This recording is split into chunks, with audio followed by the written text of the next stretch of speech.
Frameshift drive charging. Ready to engage. 4, 3, 2, 1. Engage.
Landing gear deployed.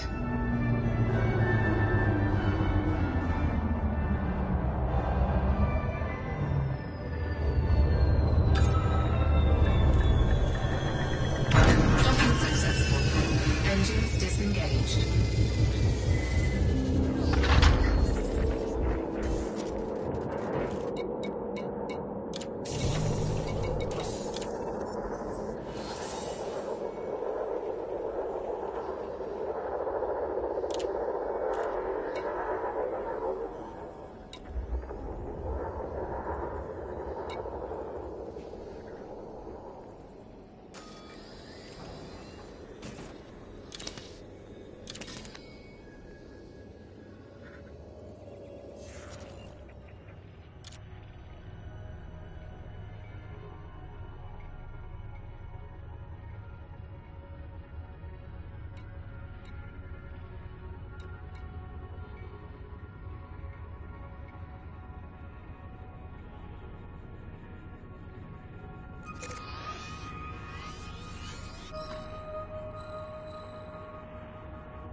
Released.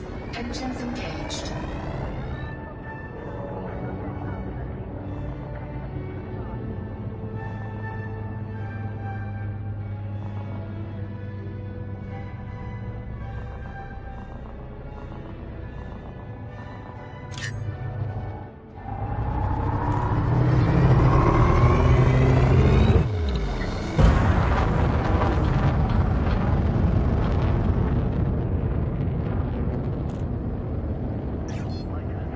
Frameshift drive charging.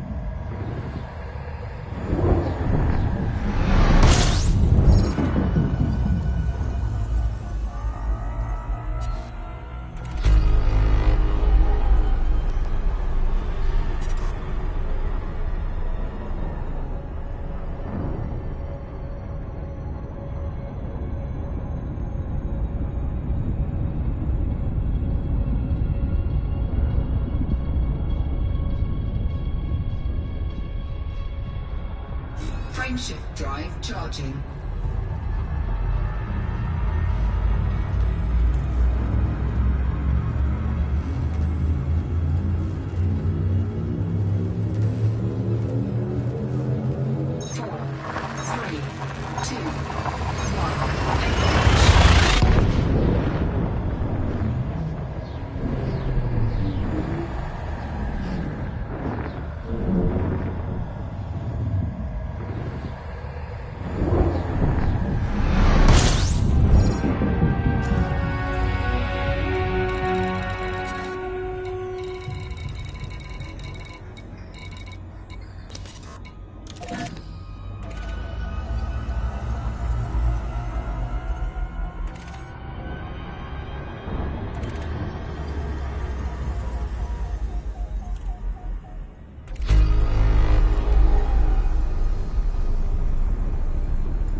maximum capacity.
Engines engaged.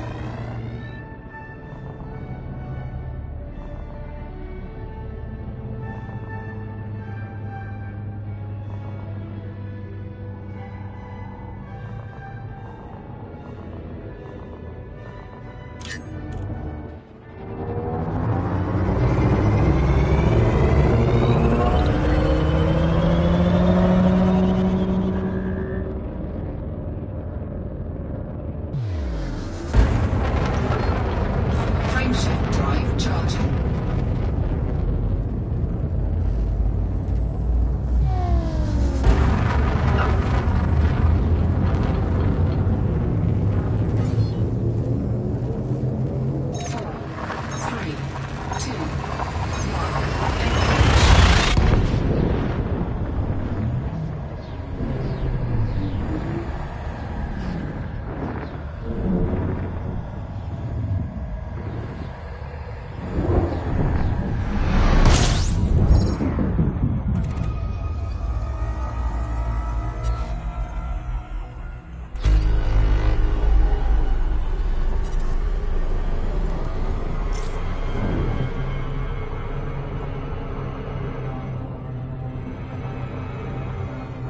Frameshift drive charging.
Docking request granted.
Frameshift drive charging.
Frameshift drive charging.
Docking request granted.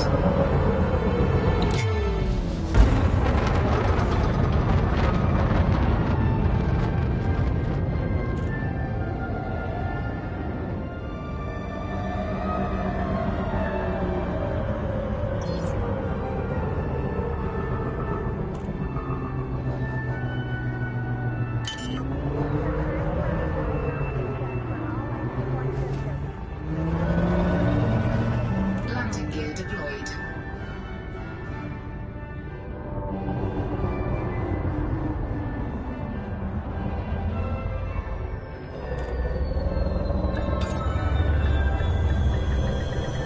Docking successful.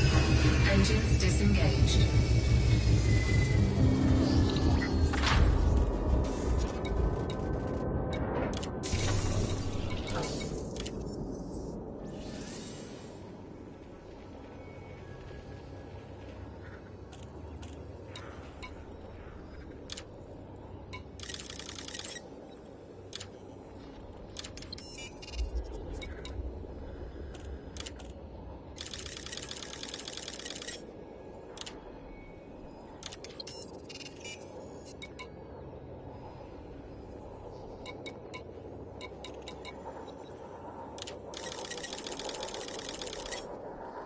Cargo hold at maximum capacity.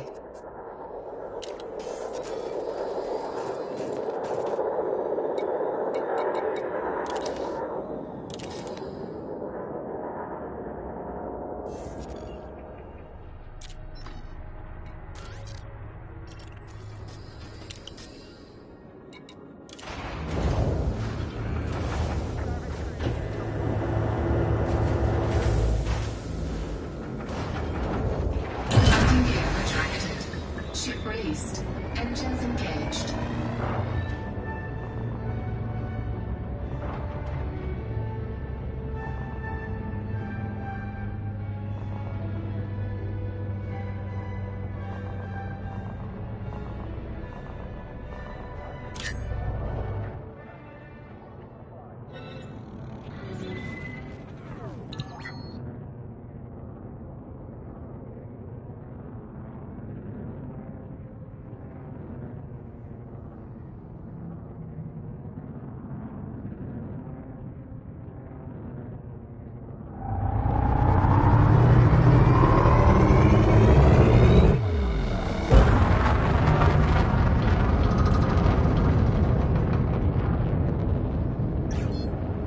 Frameshift drive charging.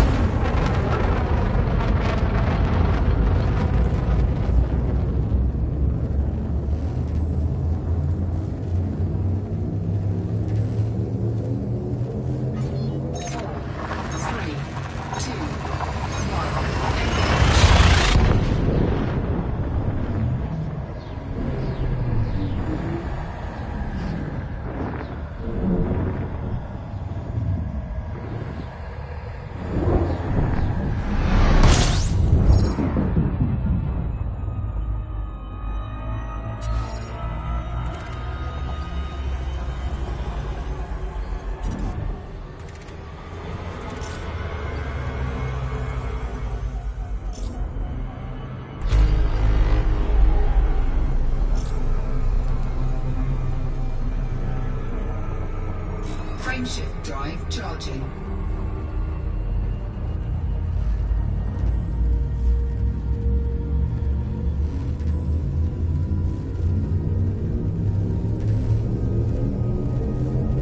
Four, three, two, one, engage.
Landing gear deployed.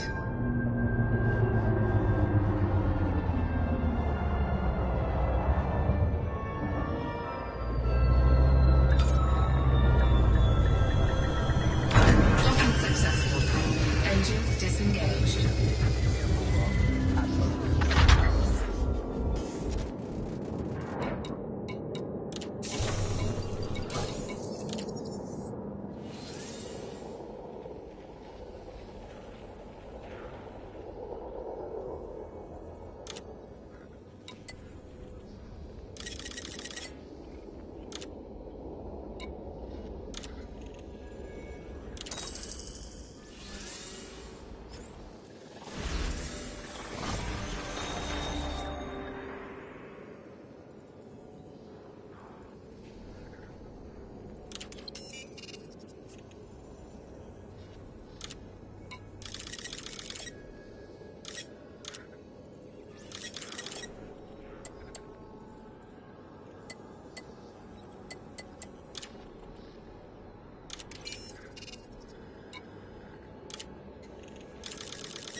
Incoming message.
Engines engaged.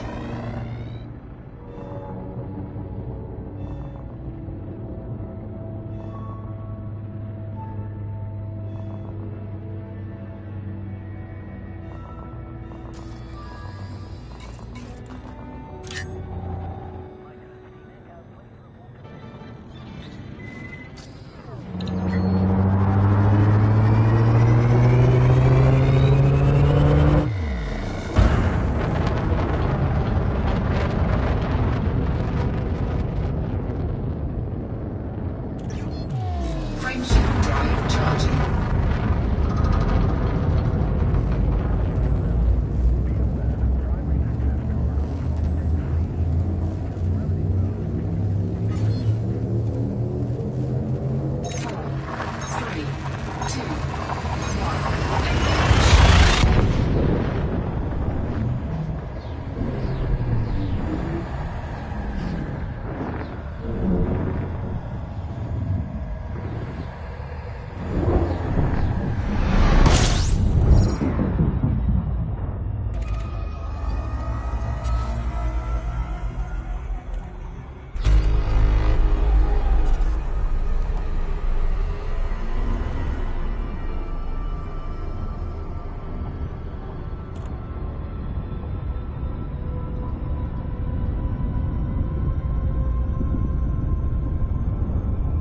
Frameshift drive charging.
Cargo hold at maximum capacity.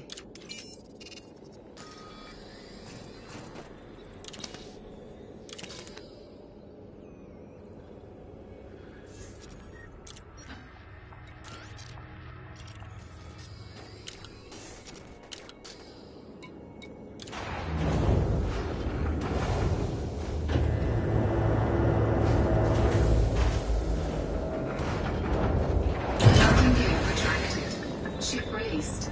Engines engaged.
Frameshift drive charging.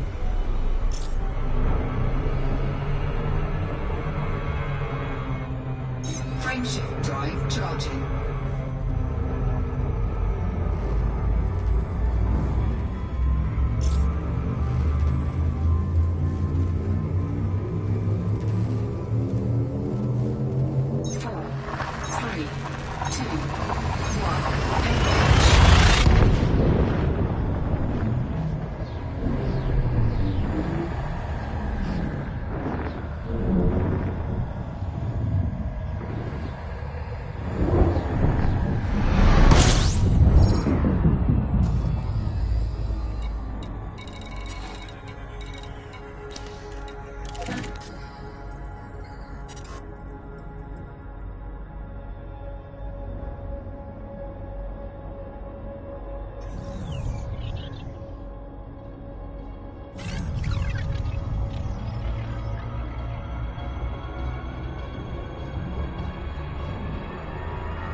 Frameshift drive charging.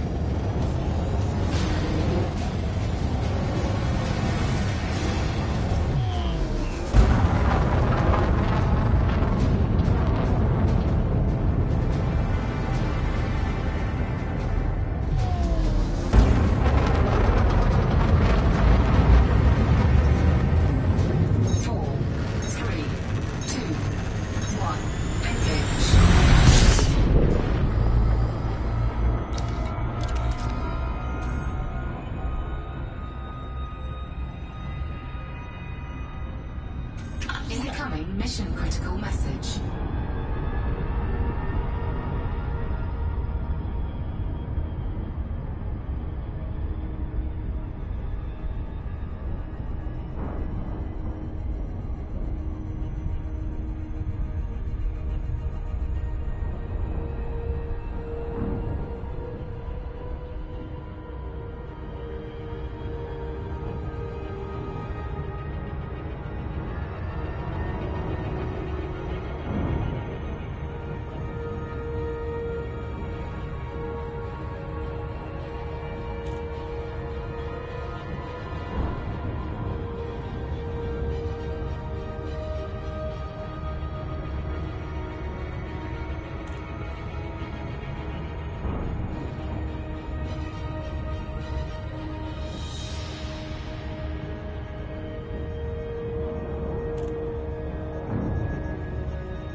Frameshift drive charging.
Engines disengaged.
Cargo hold at maximum capacity.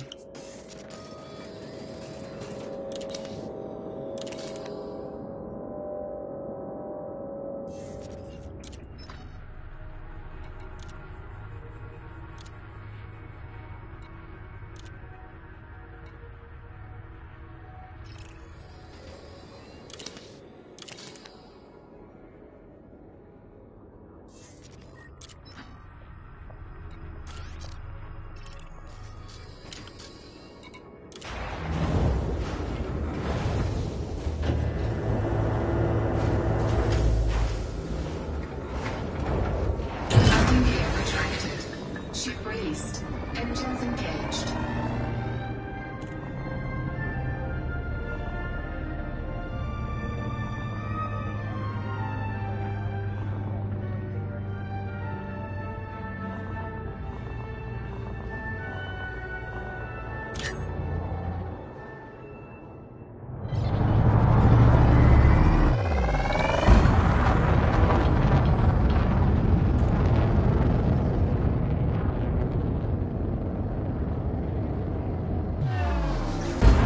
Frameshift drive charging.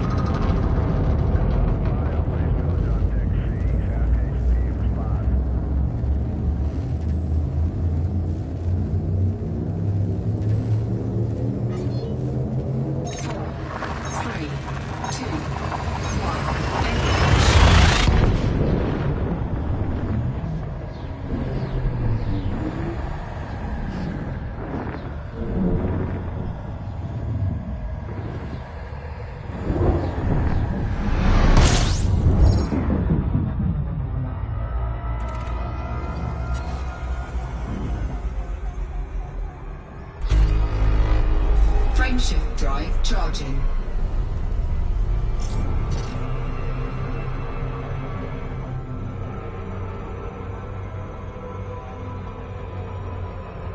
Frameshift drive charging.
Incoming message.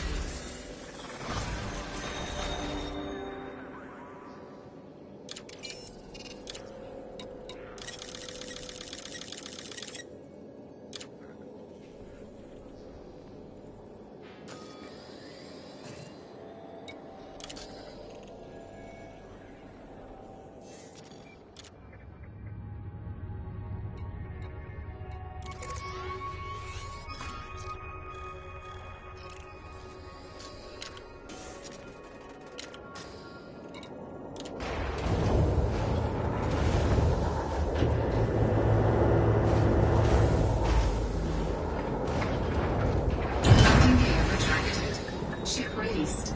Engines engaged.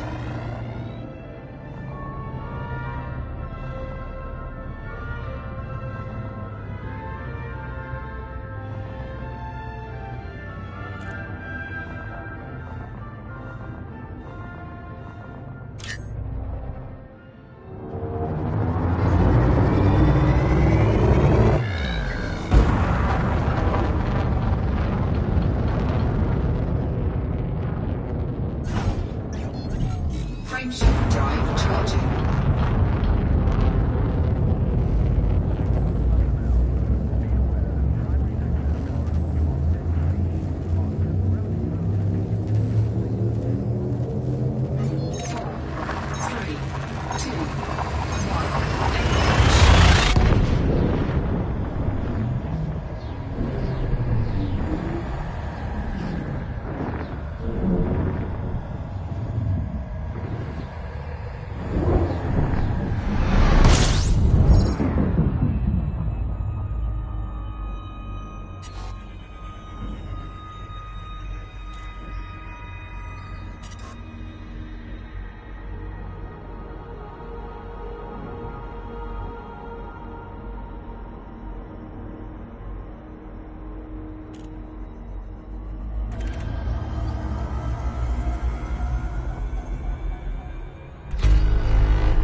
Frameshift drive charging.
at maximum capacity.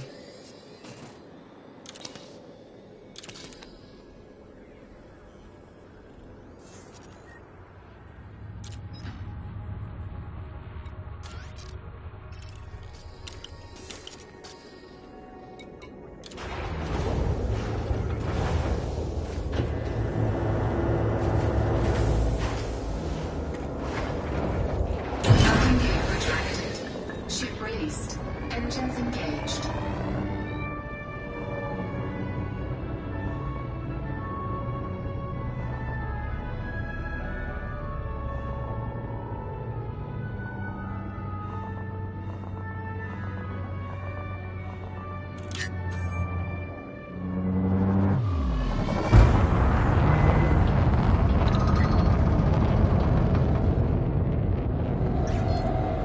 Frameshift drive charging. Four,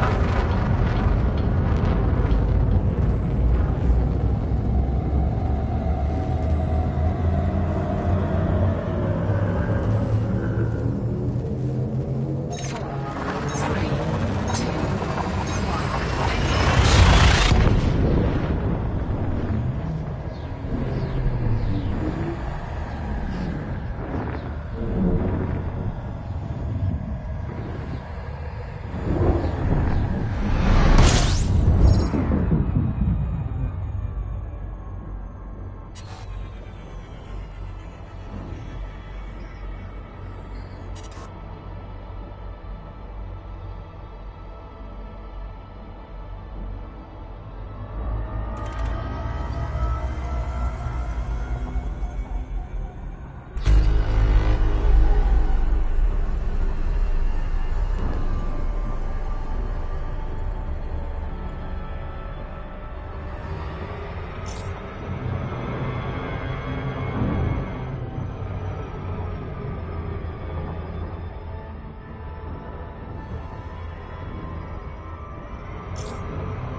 Frameshift drive charging.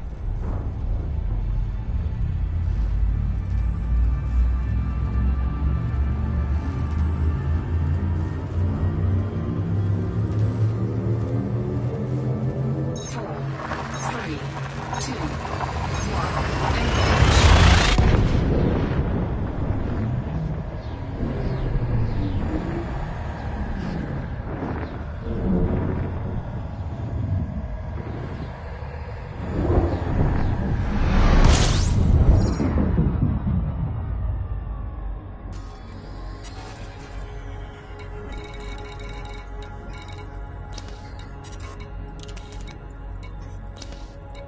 Engage.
detected.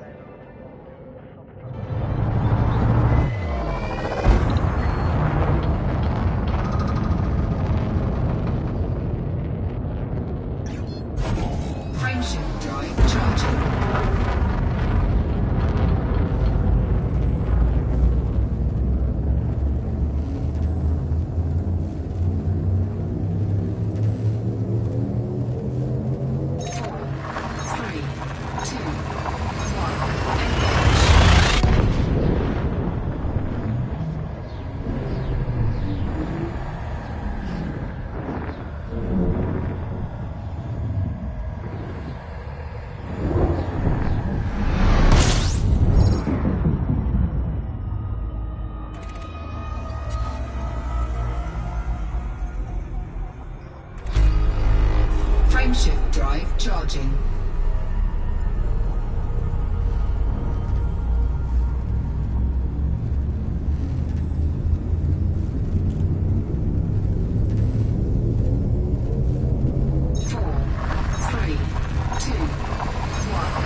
capacity.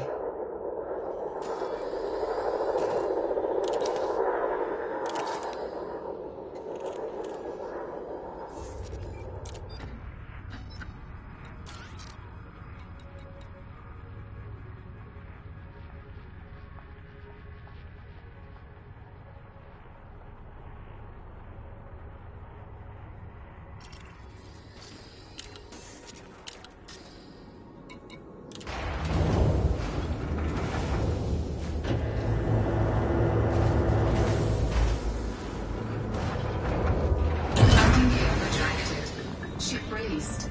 Engines engaged.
Frameshift drive charging.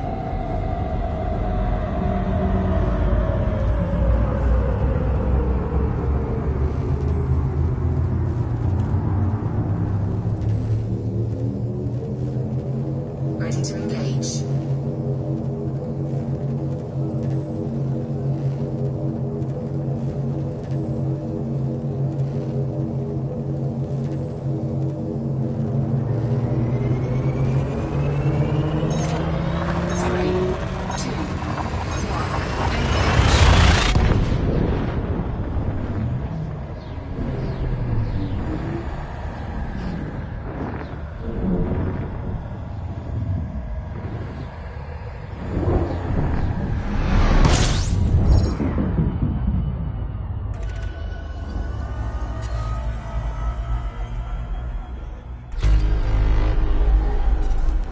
Frameshift drive charging.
The Federation. Introduction. For I dipped into the future, far as human eye could see, saw the vision of the world. Landing gear retracted. Ship released. All the wonder. Engines engaged. Saw the heavens fill with commerce, argosies of magic sails, pilots of the purple twilight, dropping down with costly bales, till the war drum throbbed no longer, and the battle flags were furled in the Parliament of Man. Scan detected. The Federation of the World. Alfred Lord Tennyson, Locksley Hall, 1835. How then to attempt the impossible task of summing up the Federation? We are the ones who draw the lines. Our forefathers, who lived through the bitter anguish of global wars, drew a line under them and declared, no more. We enshrined the rights of all citizens in our Constitution, underlined them, and signed. We plotted the lines that first linked the star systems, Frameshift drive charging. bringing humanity to the shores of new worlds, opening the way to interstellar trade. And when humanity itself, in the exuberance of youth, threatened 4, 3, 2, 1. delicate balance of alien life, again we drew a line. Thus far let us lawfully tread, and no further.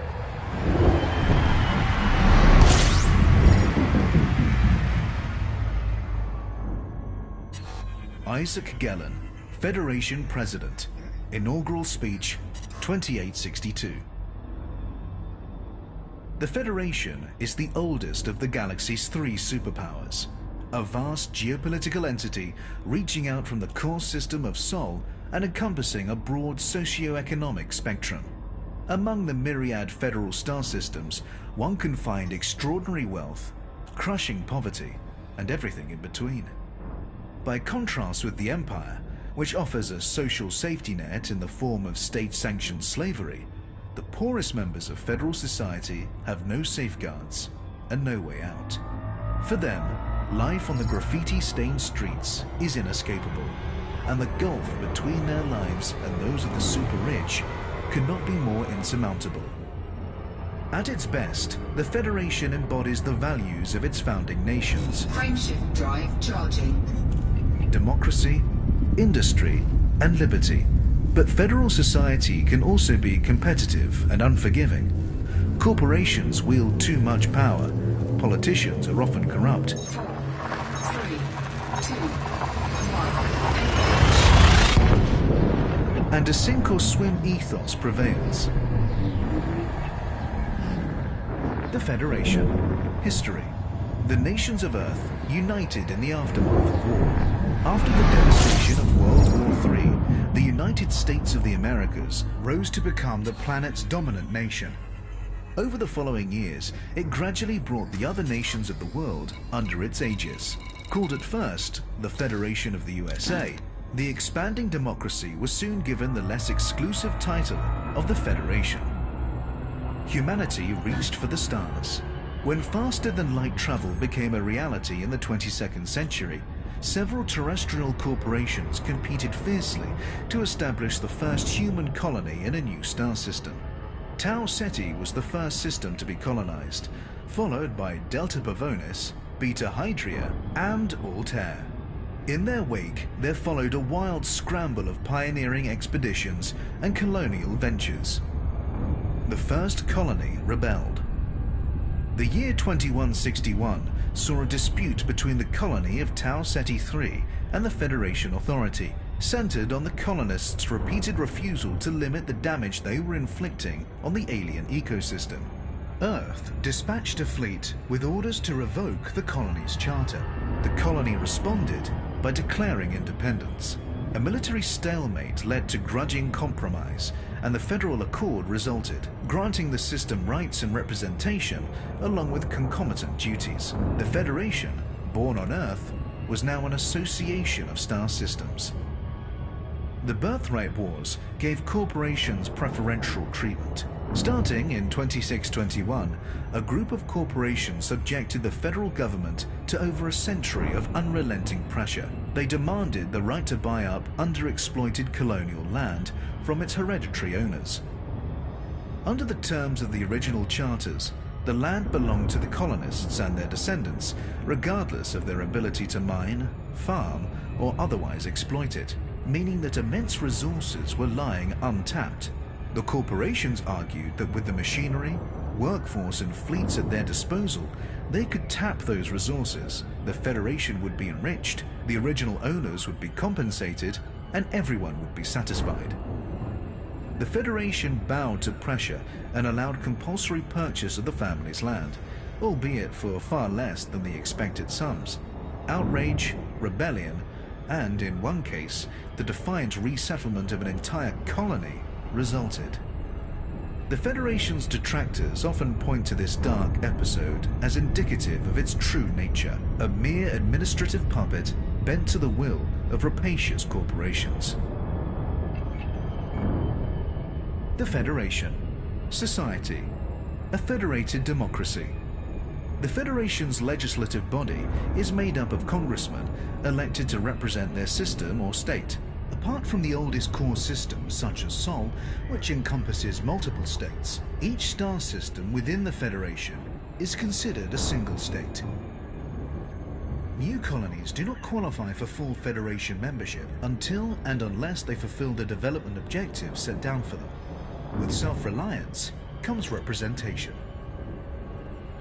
The federal government has its seat on Mars, which was terraformed in 2286. Congress was moved there from Earth in the early 3rd millennium. The executive branch is headed by an elected president with a fixed 8-year term. Constitutional rights obtain. The sovereign rights of all individuals are enshrined in the Constitution, which is a modified and streamlined version of the US Constitution, originally codified in the 18th century. The right to liberty underscores the absolute ban on slavery within the Federation and is a point of contention with the Empire. Corporate interests dominate. Although the Federation is loudly and proudly democratic, corporations still exercise tremendous influence over the democratic process, shaping citizens' choices through celebrity endorsement, lobbying, and occasionally outright corruption. The government is notoriously reluctant to curb corporate activity. The typical question in Congress is not whether a given policy will favor corporate interests, but which ones it will favor. Competition between corporations for Congress support can lead to a deadlock in the government. The Federation. Military. The Federal Navy. The Federation has maintained a battle fleet since the days of the first federal colony, which was established in the Tau Ceti system. Its official mandate is to protect shipping and defend the borders of federal space, but it has also frequently been deployed against the Federation's own rebellious citizens. At first, the Federation's member systems were required to contribute the required ships, making the mustering process a cumbersome one. But following the Birthright Wars, corporations were chartered to produce centralized fleets, which made for a far more efficient system. The naval shipyards and training academy were originally based in the Anlave system, but the academy has since been moved to the custom world of Navy Central in Eta Cassiopeia. The Navy benefited from massive investment following the forced sell-off of colonial land and the Birthright Wars, during which it was wielded against the colonists in a bitterly resented move. When the Thargoids were first encountered in 2849, the Navy was boosted once again in fear of the alien threat, and a further bolstering followed in 2867, in the aftermath of what were believed to be Thargoid attacks. Governor Raul Santorini championed heavy cuts to the Navy budget in 3022. which were not reversed until President Varian Scott came to power in 3144. Scott talked up the Thargoid threat, again increasing funding to the Navy and removing the requirement for military actions to be approved by a congressional vote. Land forces. In addition to the rank and file, the Federation still Frameshift drive charging. enjoys the loyal service of special military divisions, such as the Gurkha Regiment, who have served since the days of Earth. Keeping up long-standing traditions such as this is an important link to the past 4, 3, 2,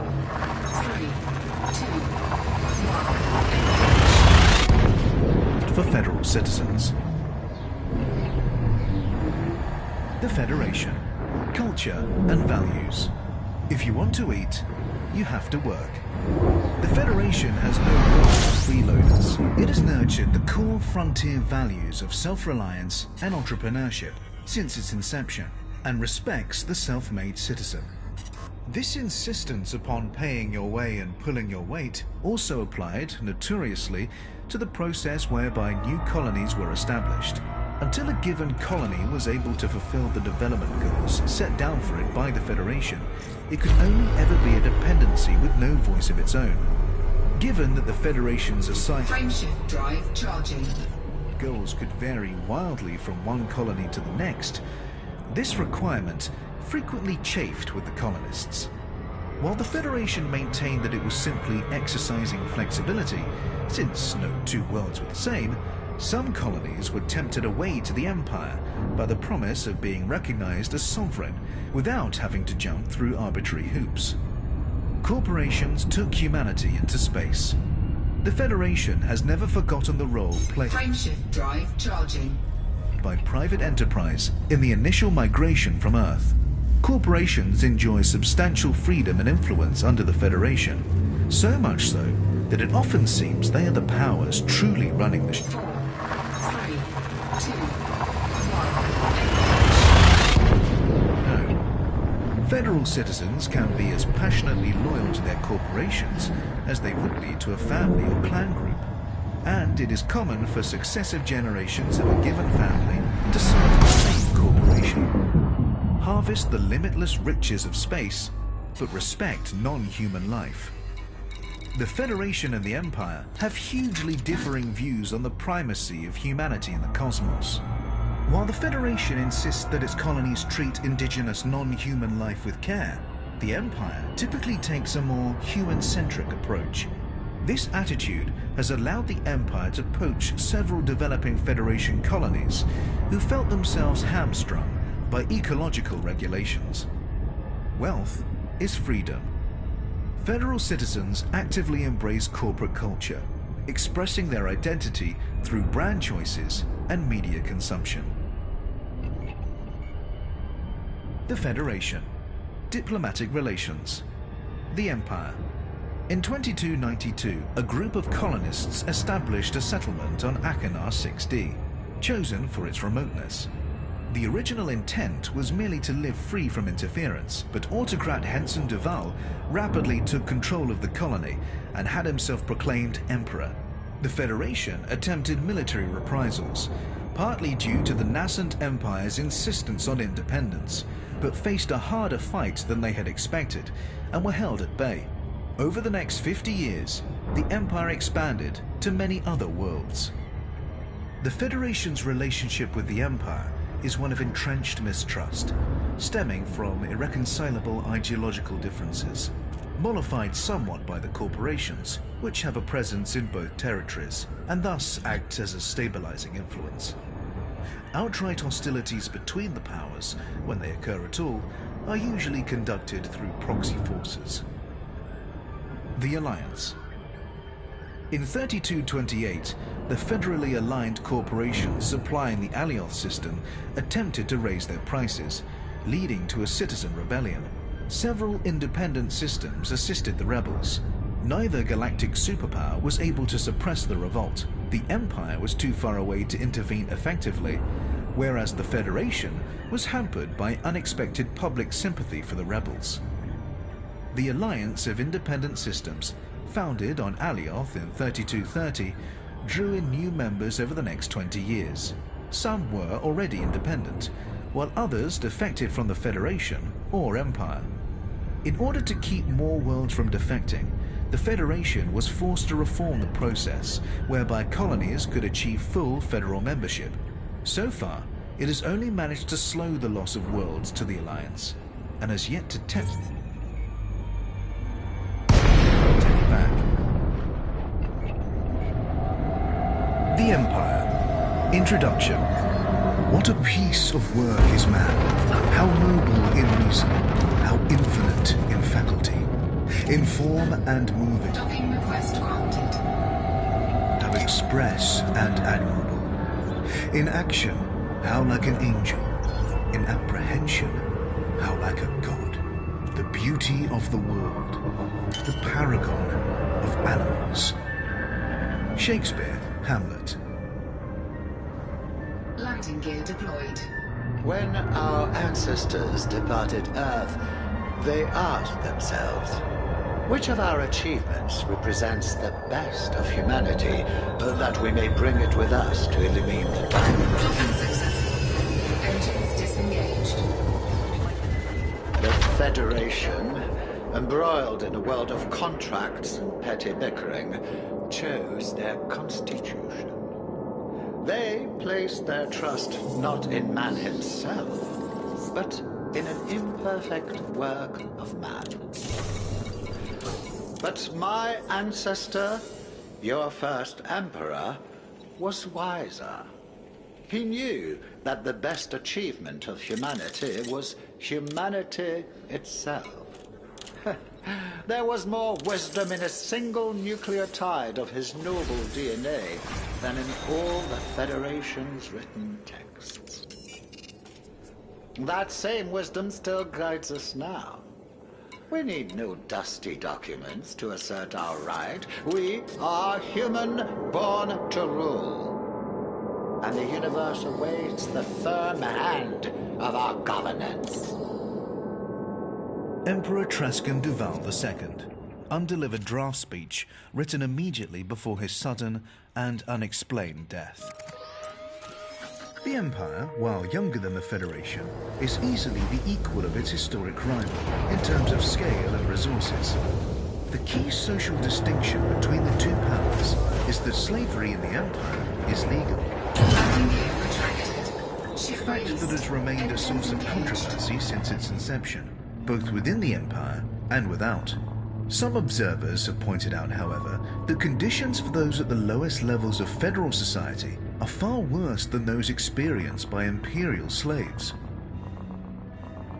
The popular image of the Empire is one of opulence, but while pomp and pageantry may be the norm in the core imperial systems, elsewhere in imperial space, one can find myriad examples of deprivation Frameshift drive charging. and squalor. Indeed, the Empire encompasses many striking contrasts.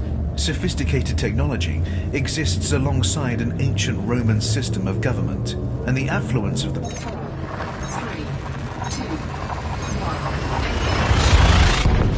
1. More worlds depends on often unregulated slave labor in the wretched outer colonies. Ruthless industrial efficiency and low taxation has made the Empire rich and mighty. The hierarchy of imperial society is rigid, but a citizen can always rise through the ranks if he or she becomes wealthy enough and makes the right connections. Even a slave could, in theory, become a senator. The Empire. History. The Achenar colony was founded. In the mid-23rd century, wealthy entrepreneur Marlene Duval was so frustrated with the federal government that she founded an independent colony of her own in the Achenar system, chosen for its remoteness. When Marlene was killed shortly afterwards in a flyer accident, her brother Henson Duval took over as ruler. Henson Duval the Emperor. Duval immediately abolished the fledgling democracy that Marlene had set Frameshift drive charging. up, and in its place, he established a system modelled on ancient Rome. He was now emperor, and his closest allies were his senators. Any colonists who might have objected were forced 4, 3, 2, 1. into silent compliance compliance with Duval's vision. Such were his wealth and power. It was also widely believed that Marlene Duval, like Remus in ancient Rome, had been killed by her own brother. No one dared to speak out. The Mudlark extinction. The colonists were aware that the planet they had settled, Achenar 6D, had indigenous life. But at first, it wasn't appreciated that this included a sentient species. Frameshift drive charging. Nicknamed the Mudlarks after they were observed digging through riverbank mud in search of food. Although the Mudlarks were at a pre-agricultural stage of development, they appeared to have developed the beginning 4, 3, 2, 1. of language. They also created crude forms in molded clay, with no obvious practical purpose, possibly indicating a nascent artistic culture. The Mudlarks proved fatally vulnerable to the bacteria carried by the colonists, and within a few decades of the colony's founding, the species was extinct. Rumors subsequently emerged that Henson Duval had purposefully removed all traces of the Mudlarks, partly in fear of federal reprisal, and partly to ensure that his development plans would not be hindered by ecological constraints. The Federation attempted to reclaim Achenar. When the federal government heard rumors that Duval's colony had recklessly caused the destruction of a sentient indigenous species, they decided on military intervention. The Imperial ships beat back the federal attackers, who were unable to establish a beachhead among the airless outer worlds, and struggled to maintain supply lines so far from Earth. The federal forces eventually fell back and entrenched in the Beta Hydri system. Skirmishes with Imperial ships continued for the next 50 years, but these were unable to prevent Duval from expanding the Empire to many other worlds. The Age of Expansion. After hostilities with the Federation ceased, the Empire entered a century of growth, annexing many new systems and persuading others to join. It spent the following 2 centuries consolidating its new territory, appointing colonial administrators from among the noble houses of Achenar. The Empire. Society. An ancient Roman model. The Empire works on a clean system. Society is divided into tiers: Emperor, senators, patrons, clients, and then citizens, with slaves below these. Groups of patrons pledge their support to a given senator, offering military service, tax revenue, and the right to wield the patrons' votes in the Senate on their behalf. In return, the patrons are granted a measure of protection and material security, as well as having their interests represented in the Imperial Senate. Senators are responsible for deciding tax rates and welfare systems for their patrons, meaning that the lower a given senator's tax rates, the more patrons he is likely to attract. This is far from being a patron's only concern, however. Loyalty over time, ideological compatibility, family connections, and discreet private deals can all play a part in deciding which senator to back. The system extends downward.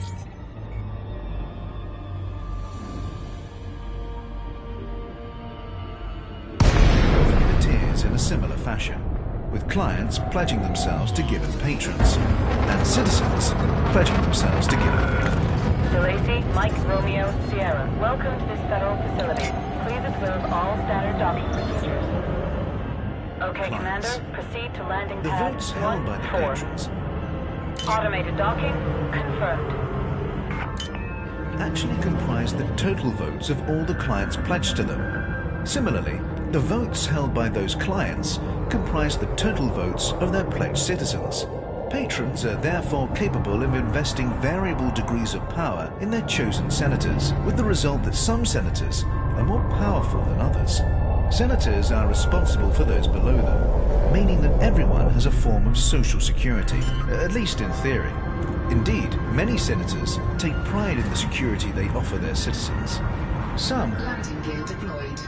have even been known to drain material wealth from small independent worlds and pump it back into the capital economy, allowing them to reduce citizens' taxes and giving their own popularity a considerable boost. Patrons are free to withdraw their patronage from their chosen states. Landing completed. Disembark when ready. Senator, placing the onus on the senator to represent them satisfactorily or face a loss of voting power. Rigid stratification. The division between social classes is formal, unambiguous, and strict. But there is a clear path to advancement. A person can pay a fee and petition for admittance to the rank above. In this way, slaves can become citizens too. The law is not the same for all. Senators have a responsibility to enforce the law, and they must obey the emperor's decree, but are otherwise above the law. A senator can even carry out executions personally, with little, if any, fear of consequence. The Empire. Military. The Imperial Navy. Maintaining a modernized navy has always been a top priority for the Empire. The ever-present threat posed by the Federation has driven previous emperors to empty the coffers again and again, for fear of being outstripped in the arms race. More recently, funding has come from wealthy individual senators, many of whom are all too eager to gain influence within the Navy. Indeed, it has been claimed that devastating planetary mining has been carried out in order to further this cause. The Fascisi system is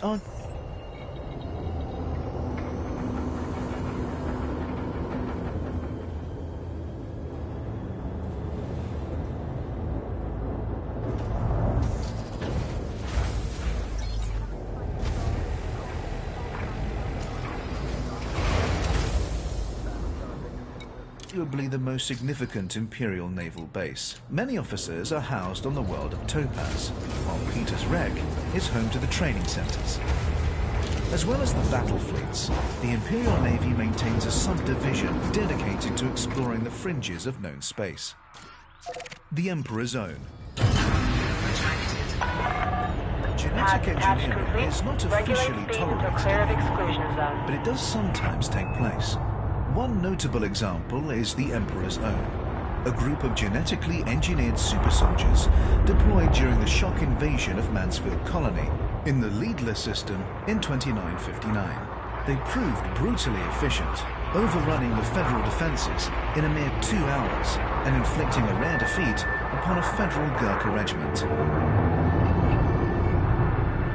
The Empire, Culture and Values.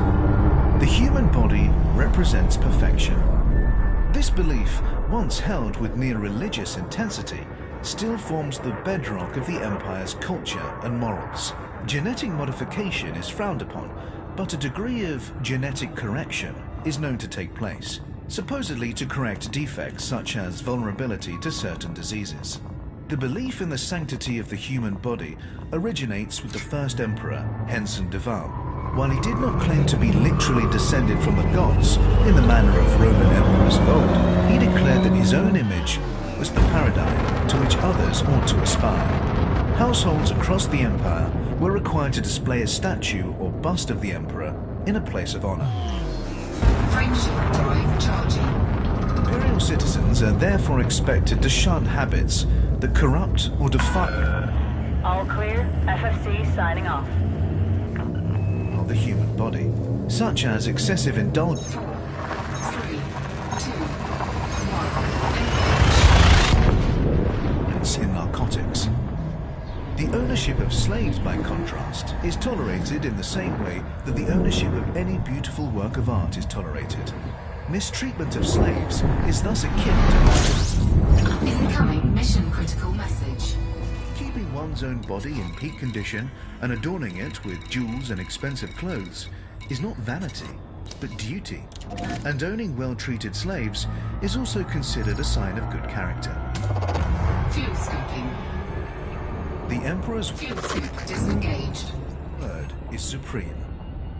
The Emperor's successor is decided by the Senate, although the Duval dynasty has such a strong power base that the imperial throne has only ever been occupied by members of that bloodline. For generations, genetic selection ensured that the Emperor's heir would be male, and the current ruler, Arissa Lavinie Duval, is the first woman to hold the throne. Marlene Duval is sometimes described as the Empire's first female ruler, but this is incorrect. The colony she founded was a democracy.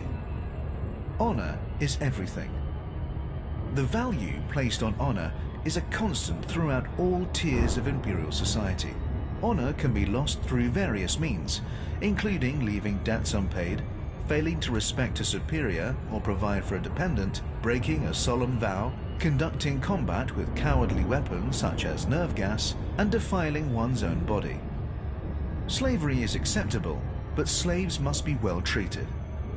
In the Empire, it is not uncommon for the poor and disenfranchised to sign up for a period of military service in exchange for a small sum of money. A similar logic applies to imperial slavery, to the extent that someone might sell themselves into slavery to clear a debt and restore their honor. Selling oneself into slavery is a straightforward legal process and results in a guaranteed sum of money for one's family, so it is a popular option for the desperate.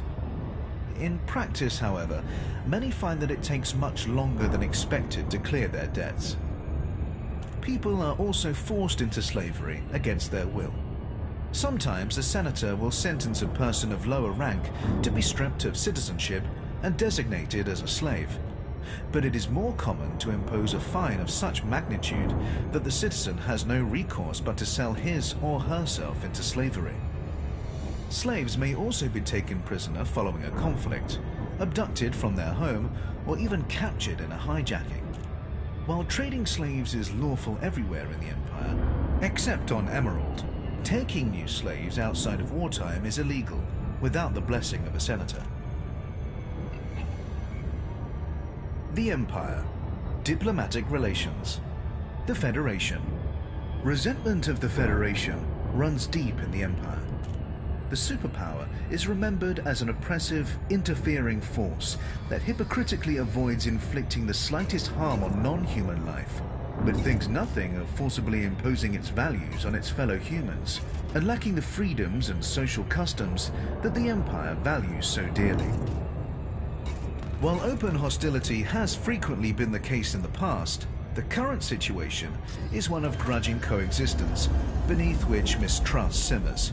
Despite this antipathy, the Empire cooperated with the Federation in a series of joint initiatives against the Thargoids in the early 3300s. The Alliance. When the Alliance was founded in 3230, following a bitter conflict with the Empire and the Federation, multiple systems defected to it from both superpowers. To the surprise of many, the Empire took very little further retributive action, partly because of the ill health of the Emperor of the time, and partly due to a belief that the defecting systems would return to their natural home, sooner or later. The Empire's current attitude to the Alliance is one of studied contempt. To recognize it as a threat would be too much like showing respect. Internal politics. Unsurprisingly for a society so concerned with rank and influence, the Empire contains a multitude of feuding power blocks. In particular, there is a good deal of bad blood between the various noble houses, whose values range from hardcore traditionalist to staunch reformist. The Imperial Senate is no longer as overshadowed by the Emperor as it once was, and has gained sufficient strength to act as a counterbalance to the Emperor's political will. The individual character of the Emperor still determines the Empire's overall direction, however, and the suggestion that the Empire should evolve out of its old ways has proven deeply divisive. The Alliance. Introduction. Rise, like lions after slumber, in unvanquishable number. Shake your chains to earth, like dew which in sleep had fallen on you. Ye are many, they are few. Percy Bysshe Shelley, The Mask of Anarchy, 1819. I've read your speech a dozen times, Mick. We can't use it. Sure, we could sound off about self...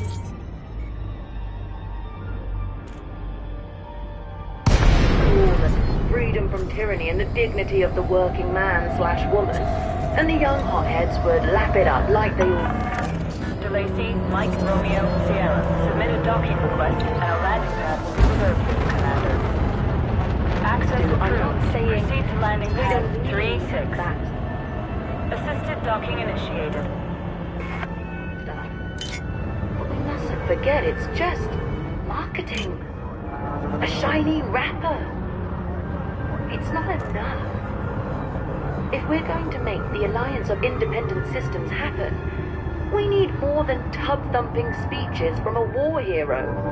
We need to show our people that the damn thing can work. Scan detected. I want spending plans, dividend forecasts, surveyors' reports. I want data so dry you don't need to believe in it. Landing gear deployed. The people are tired and heartsick. They've been sold dreams too many times by both sides, so let's not try to sell them anymore. Landing completed. Deploying ground crew. It's time to wake up. Private communique from Meredith Argent to Mick Turner, founders of the Alliance. Incoming message. The Alliance is the youngest of the galaxy's three superpowers, and is perhaps best understood in terms of what it chooses not to be. It rejects both the extreme capitalism of the Federation and the rigid hierarchy of the Empire, choosing instead a third way of voluntary association for mutual benefit. The desire for freedom from interference, both from external threats and internal bureaucracy, was the key motivation behind the Alliance's founding, and is enshrined in its Articles of Association. The governments of the member systems are given as much autonomy to create their own laws and administer their own affairs as possible. The right to political self-determination and cultural self-expression are essential to the Alliance, but it remains to be seen whether the ultimate result will be stable harmony or a cacophony of dissenting voices. Every Alliance member knows that alliances have been made before, many times over, only to collapse. The Alliance. History. Alioth was colonized. The crucible in which the Alliance was forged was Alioth, a system so rich in gas and mineral resources that early surveyors considered it a stellar El Dorado. When the Federation established its first colony on Alioth 5b in 2452, they gave the planet the less grandiose name of Fruitcake, as mineral deposits lay in the loamy soils as abundantly as raisins in cake. Later, commentators would reflect, bitterly, that the world was well named because everyone wanted a piece. A conflict over mining rights drew in the superpowers. Alioth's prosperity soon attracted corporations eager to support the developing system in exchange for a share of the profits. A dispute over rights quickly escalated into an armed conflict, prompting the Empire to dispatch a military force, ostensibly for the colonists' protection. The Federation also sent ships, but theirs were a response to the corporation's plea for aid. Unable to directly engage the Federal ships without sparking a war, the Empire covertly encouraged the Alioth colonists to renounce the Federation and accept Imperial protection, thus freeing the Empire to engage with the occupying Federal forces in sympathy with the will of the people. This marked the first of many incidents in which the people of Alioth were used to advance the agenda of another power. Federation-sponsored insurrection. In 2530, the Federation set out to undermine Imperial control of Alioth by exploiting local resentment of the governor. They covertly supported acts of protest and petty vandalism. Then, when the inevitable Imperial crackdown followed, stoked the fires of social unrest. A terrorist movement called the Cakers emerged. Landing gear retracted. Docking clamps retracted. Go for departure. Cities escalated.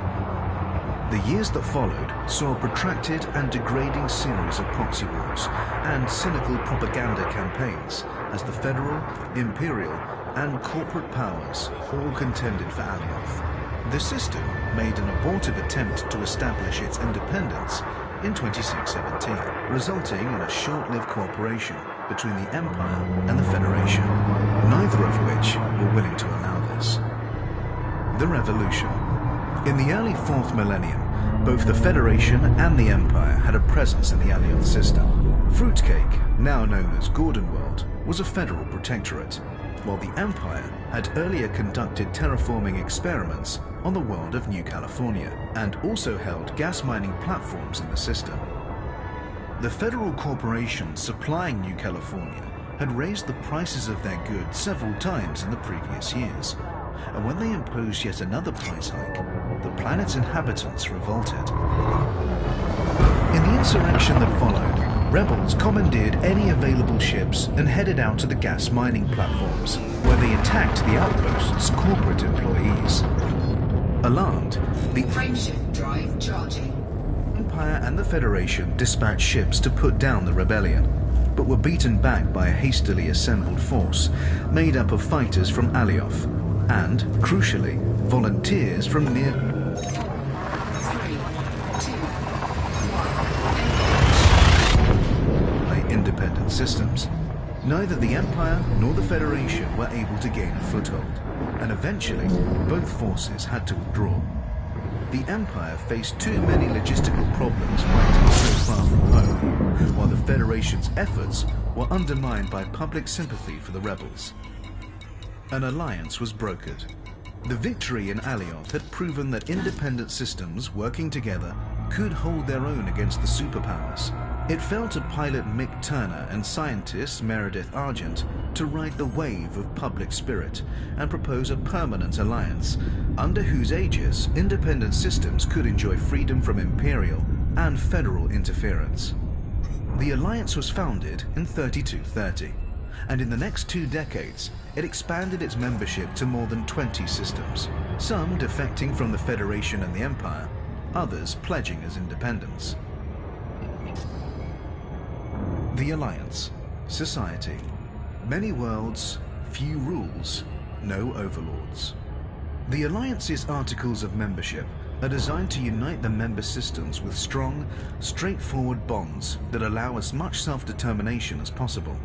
Membership guarantees mutual prosperity through guaranteed free trade and security through the Alliance Defense Force, while leaving much of the business of government to the individual members. The Alliance Assembly acts as a central arbitration committee, helping to settle disputes between member systems.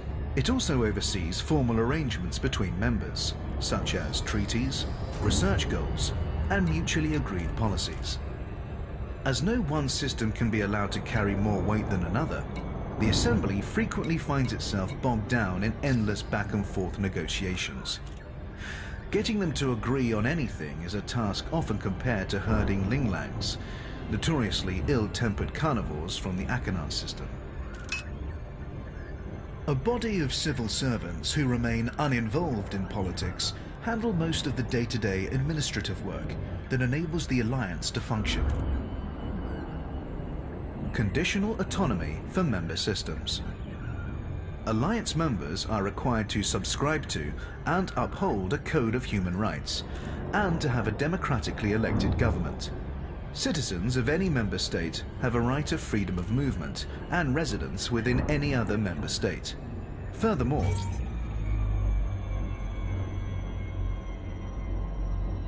all member systems are obliged to give immediate military assistance to any fellow member when necessary.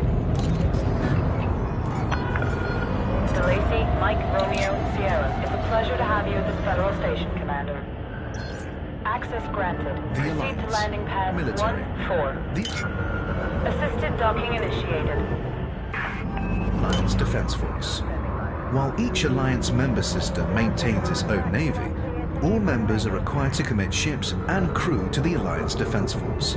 This rapid response group usually remains within Alliance space, and its tasks vary from providing a beleaguered system with military assistance to evacuating settlements hit by natural disaster.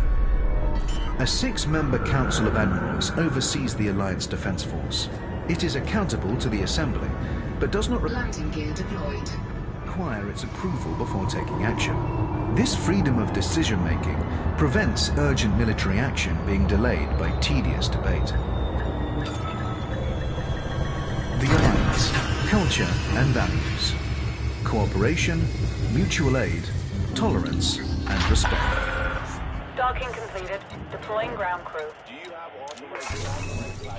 The values that bind the Alliance systems also hold true on an interpersonal level. Just as the different worlds of the Alliance formally recognize one another's legitimacy and value, individuals are generally reluctant to show prejudice against others, and will band together to help those in genuine need. Diversity is strength. Members of the Alliance are not obliged to conform to what they consider the corporate saturation of federal culture, or the status-obsessed posturing of the Imperials. Individual systems are encouraged to preserve and celebrate their own cultural identities. This approach results in a rich variety of artistic, literary, and dramatic output. Free to speak, free to protest. One curious cultural constant across the Alliance members' systems is the way the citizens indulge their freedom to complain. They can criticize their governments without fear of repression, and they frequently do so. Previous experience of exploitation has left many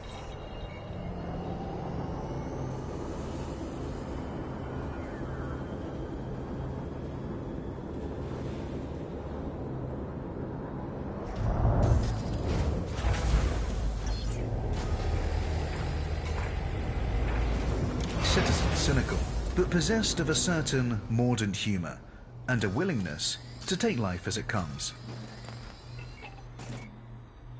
The Alliance. Diplomatic relations. The Federation. Alliance attitudes to the Federation vary sharply, depending on whether one is asking about the Federation's government or its citizenry. The government is seen as a hidebound relic, unable to arrest its slow decline into decadence, but the general populace are much more compassionately viewed. An Alliance citizen, proud of his or her own emancipation, is likely to have a rather condescending view of a federal citizen. They are characterized as ignorant dupes, kept satiated by mass-market entertainment and branded consumer goods. This is not seen as their fault, however. On the contrary, it is widely held that the Federation Cargo hold at maximum capacity.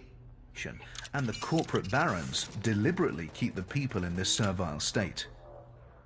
The Alliance is more interested in enticing federal systems to join its union, thereby winning the moral war, than in exacting vengeance for the wrongs of the past. There has been too much violence already. The Empire. To the Alliance, the Empire is anathema. With its monolithic culture, veneration of opulence, disdain for human rights and tolerance of slavery, it could not be further from the Alliance's values of mutual respect and freedom from exploitation. Yet, for all this, many Alliance members would rather deal with the Empire than the Federation. The common belief is that the Federation will always pretend to be something it is not. At least with the Empire, you know what you're dealing with. Most Alliance citizens view the emergence of a progressive movement within the Empire with cynicism.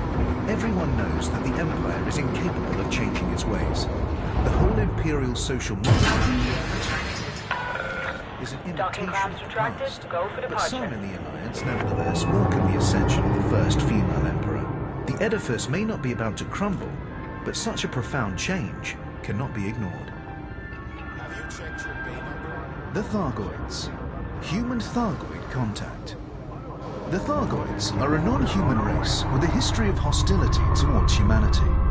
The first recorded encounter with a Thargoid ship took place in 2849, although earlier undocumented encounters are believed to have taken place. In the years that followed, contact with lone Thargoid vessels was intermittently reported. Humanity clashed with the Thargoids in the 32nd century, but details of the conflict remained scarce for many years, and it proved difficult to differentiate authentic accounts of Thargoid encounters from the sensationalist media stories of the time. The discovery of abandoned intergalactic Naval Reserve arm bases in 3303 did much to dispel the fog element. The INRA, a joint federal imperial initiative established in 3193, was responsible for researching the Thargoids and developing technologies to counter their aggression. But the organization's lack of accountability meant that the details of its research did not come to light until years Frameshift drive charging. after its dissolution. Almost all of the reliable data concerning the Thargoids has been sourced from All clear. Watch your 6, Commander. INRA facilities. This date 4, 3, 2,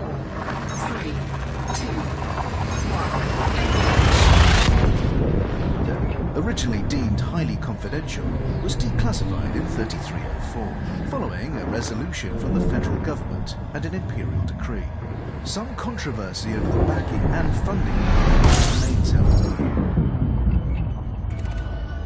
The Thargoids Society. The INRA discovered that Thargoid society is organized into hives, with most Thargoids falling into 3 categories: queens, princesses, and drones. Queens function as reproducers, while drones serve to maintain a favorable environment for the rest of the hive. Thargoid hives can be vast, although it may be that some of the larger observed groups are in fact multiple overlapping hives. Ultimately, Frameshift drive charging. little is known for sure. The average Thargoid queen is at least as intelligent as a human being, while the typical drone possesses a more rudimentary level of intelligence. 4, 3, 2,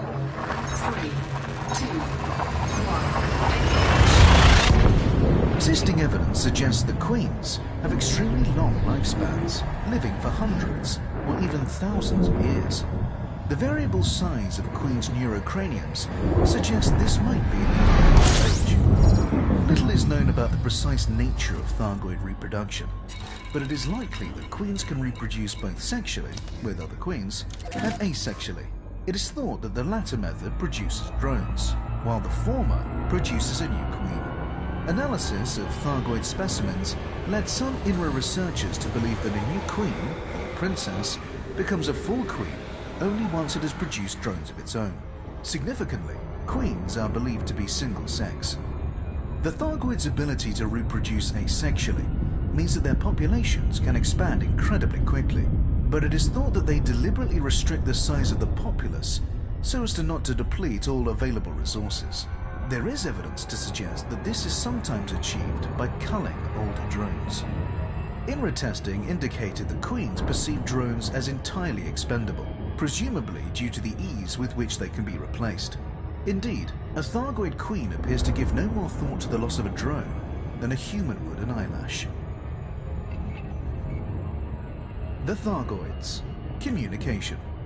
The belief that Thargoids were capable of some form of extrasensory communication was often cited in the early years of human-Thargoid interaction, but prior to the discovery of INRA records, it was not fully understood. Professor Yuri Anslow of the INRA theorized that a Thargoid queen can communicate with the drones in its hive via a spread-spectrum electronic signal, and can use this signal to control the drones, and even to share their sensory input.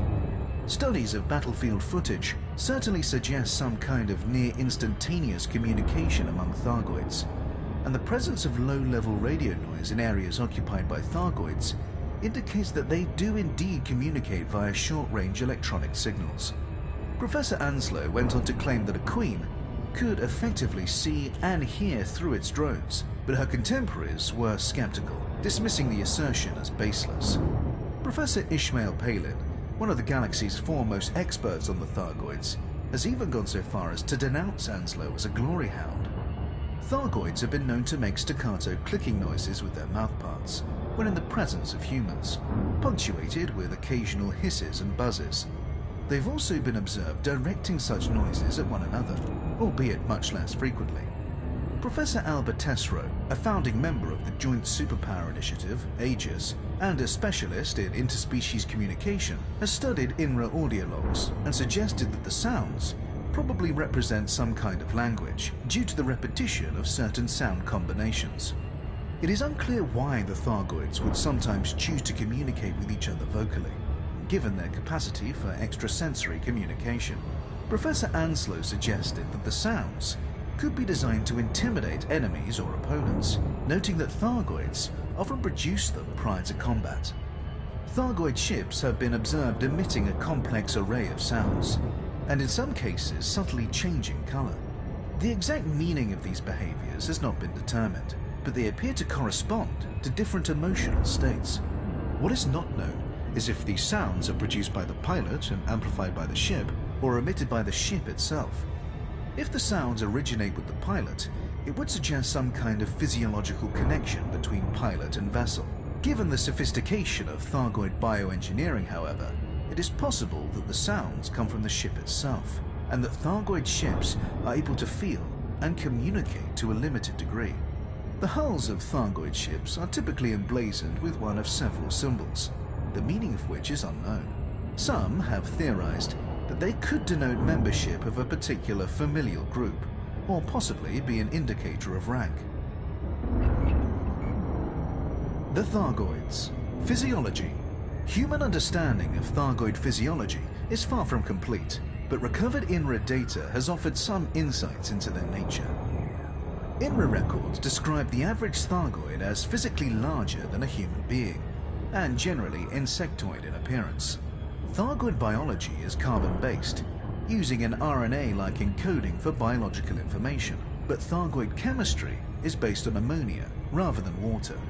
Consequently, while Thargoids can comfortably tolerate environments as cold as -80 degrees Celsius, they cannot withstand environments warmer than 45 degrees Celsius for long. According to notes compiled by Dr. Peregrine Hennig, an INRA researcher, Thargoids can survive for a significant time in the vacuum of space without apparent discomfort, and can tolerate radiation and extreme cold for far longer than a human. The Thargoids. Vulnerabilities. In 3151, the INRA developed a biological weapon known as the mycoid virus for use against the Thargoids. The virus was the result of an accidental discovery made by an INRA researcher, who noted that a particular strain of fungus was found to thrive on the hulls of Thargoid vessels, and appeared to be digesting the material of which the ship was made. The INRA refined the fungal strain and began experimenting on living Thargoids and their spacecraft. The mycoid proved to have deleterious effects on both, leading to the swift elimination of the Thargoids active in human-occupied space at the time. It is widely assumed that since the last human-Thargoid conflict, the Thargoids have developed an immunity to the mycoid virus. The Thargoids. Starships. In terms of structure and function, Thargoid vessels are radically different from anything produced by humanity, and are able to navigate hyperspace in ways that are not fully Docking request granted. understood. They are also at least partly organic, meaning that they can self-repair or heal over time. Ship function in general, and this restorative ability in particular, have been shown to be dependent upon the so-called Thargoid heart, a biomechanical organ found in varying quantities in different Thargoid ships. These hearts often survive the destruction of the ship, enabling them to be salvaged, although they can also be targeted and damaged with appropriate weaponry. They are highly corrosive, however, and require special containers for safe transport. Landing gear deployed.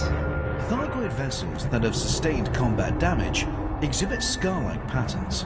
Given that Thargoid technology is sophisticated enough for such damage to be repaired, it follows that the Thargoids might deliberately choose to Docking successful. Engines disengaged. preserve these scars. INRA logs document an encounter with a Thargoid mothership many times larger than other Thargoid craft, against which the mycoid virus was successfully deployed, although no such vessels have been reported in recent times. The Thargoids. Structures.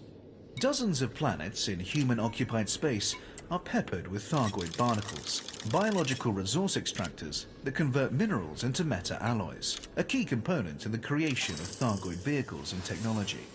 Theories that these barnacles have been genetically engineered by the Thargoids have yet to be verified. Larger structures, referred to as Thargoid surface sites, have also been discovered. These sites typically consist of a spiral-shaped structure, nestling within a shallow crater, beneath which lies a series of tunnels. At the heart of this subsurface network is a device that, once activated, emits a holographic star map. The sites are patrolled by semi-sentient biomechanical entities called scavengers. The Thargoids. War with the Guardians. Archaeological records have revealed that the extinct, non-human civilization known as the Guardians experienced conflict with the Thargoids many thousands of years ago. Logs recovered from Guardian sites indicate that the Thargoids were the aggressor in this conflict, having ceded space with biomechanical constructs used for resource extraction long before the emergence of the Guardian civilization. The Thargoids apparently believed they were entitled to uncontested dominion of the territory. The Guardians attempted to communicate with the Thargoids and reach a compromise, but without success. Over the course of the conflict, the Guardians developed new technologies to give them an advantage against the Thargoids. These technologies were apparently successful, forcing the Thargoids to abandon their offensive.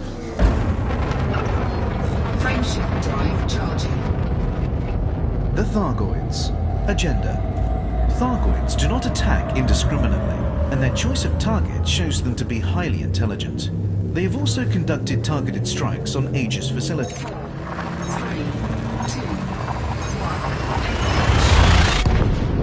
1. And attacked pilots carrying Thargoid items in their cargo holds, indicating that they know they are being studied and want to halt the process.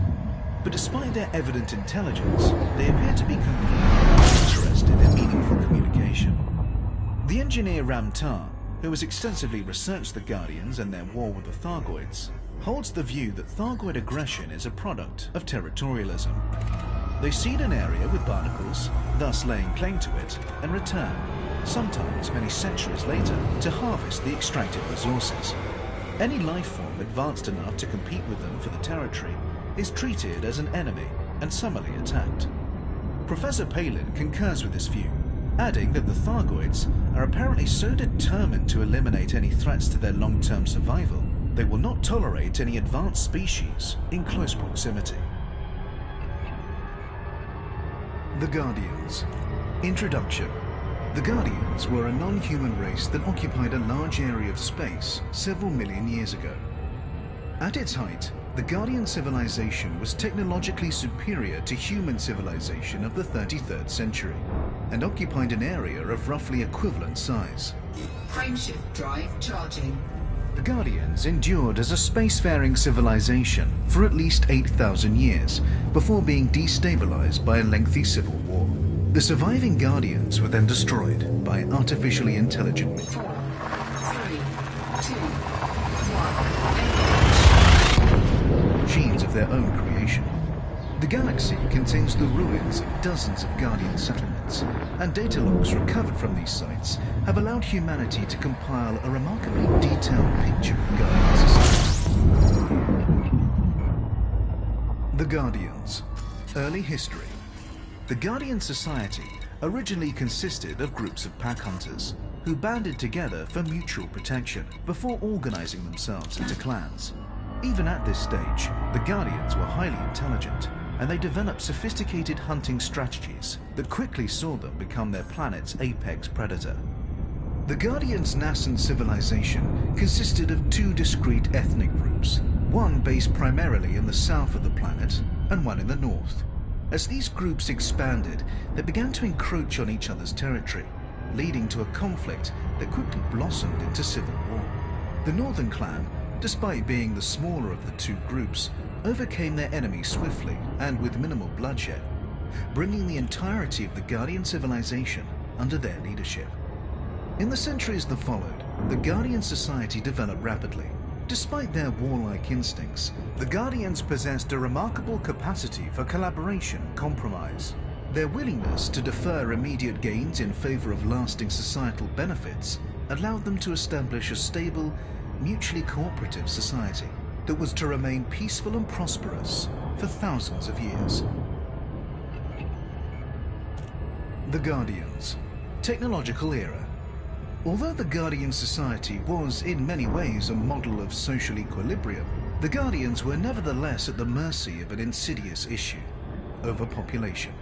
As their civilization grew and the amount of available land and resources dwindled, the Guardians set their sights on interplanetary colonization.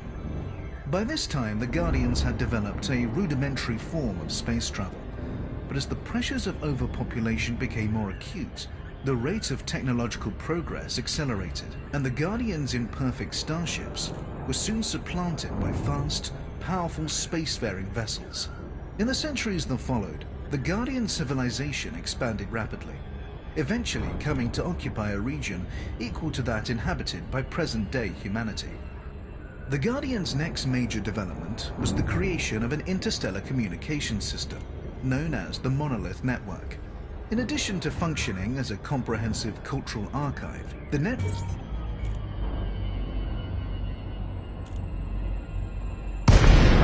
allowed those connected to it to freely and instantaneously share knowledge and ideas. The connection to the network was dependent on the use of DeLacy, Mike, Romeo, Sierra. Submit a docking request, and a landing pad will be reserved for you, Commander. implants. Okay, Commander. Proceed to landing pad 3-4. The Automated docking Guardians were uneasy confirmed. about this fusion of biological and non-biological. The Guardians. War with the Thargoids. Tens of thousands of years earlier, when the Guardians were still a non-spacefaring race, a group of Thargoids entered what would later become Guardian space, looking for new systems to colonize. In addition to earmarking several systems containing ammonia worlds, they prepared a number of planets for occupation by seeding them with barnacles. These genetically modified constructs were designed to extract resources from Landing gear deployed. the planet and transform them into resources more useful to the Thargoids. For the Thargoids, seeding a planet with barnacles was an important step in preparing an area for occupation. The Thargoids did not return to these systems for thousands of years, and when they did, they discovered that a new race had occupied them, the Guardians. Landing completed. Power down systems. The Thargoids promptly attacked, due to their innate territorialism. The Guardians responded with a partial retreat, but they also started trying to find ways to communicate with the Thargoids, hoping to determine the cause of their aggression, and perhaps negotiate a truce. After considerable effort, they succeeded in acquiring sufficient understanding of the Thargoids' language to determine the invaders' agenda, but they were unable to convince the Thargoids they bore them no ill will, and the Thargoids were unshakable in their belief that they must repel any race that posed a potential threat. The Guardians were left with no choice but to defend themselves militarily. At first, they deployed soldiers, but they quickly realized that drones and other Cargo hold at maximum capacity. mechanized defenses would be more effective against such a physically formidable enemy.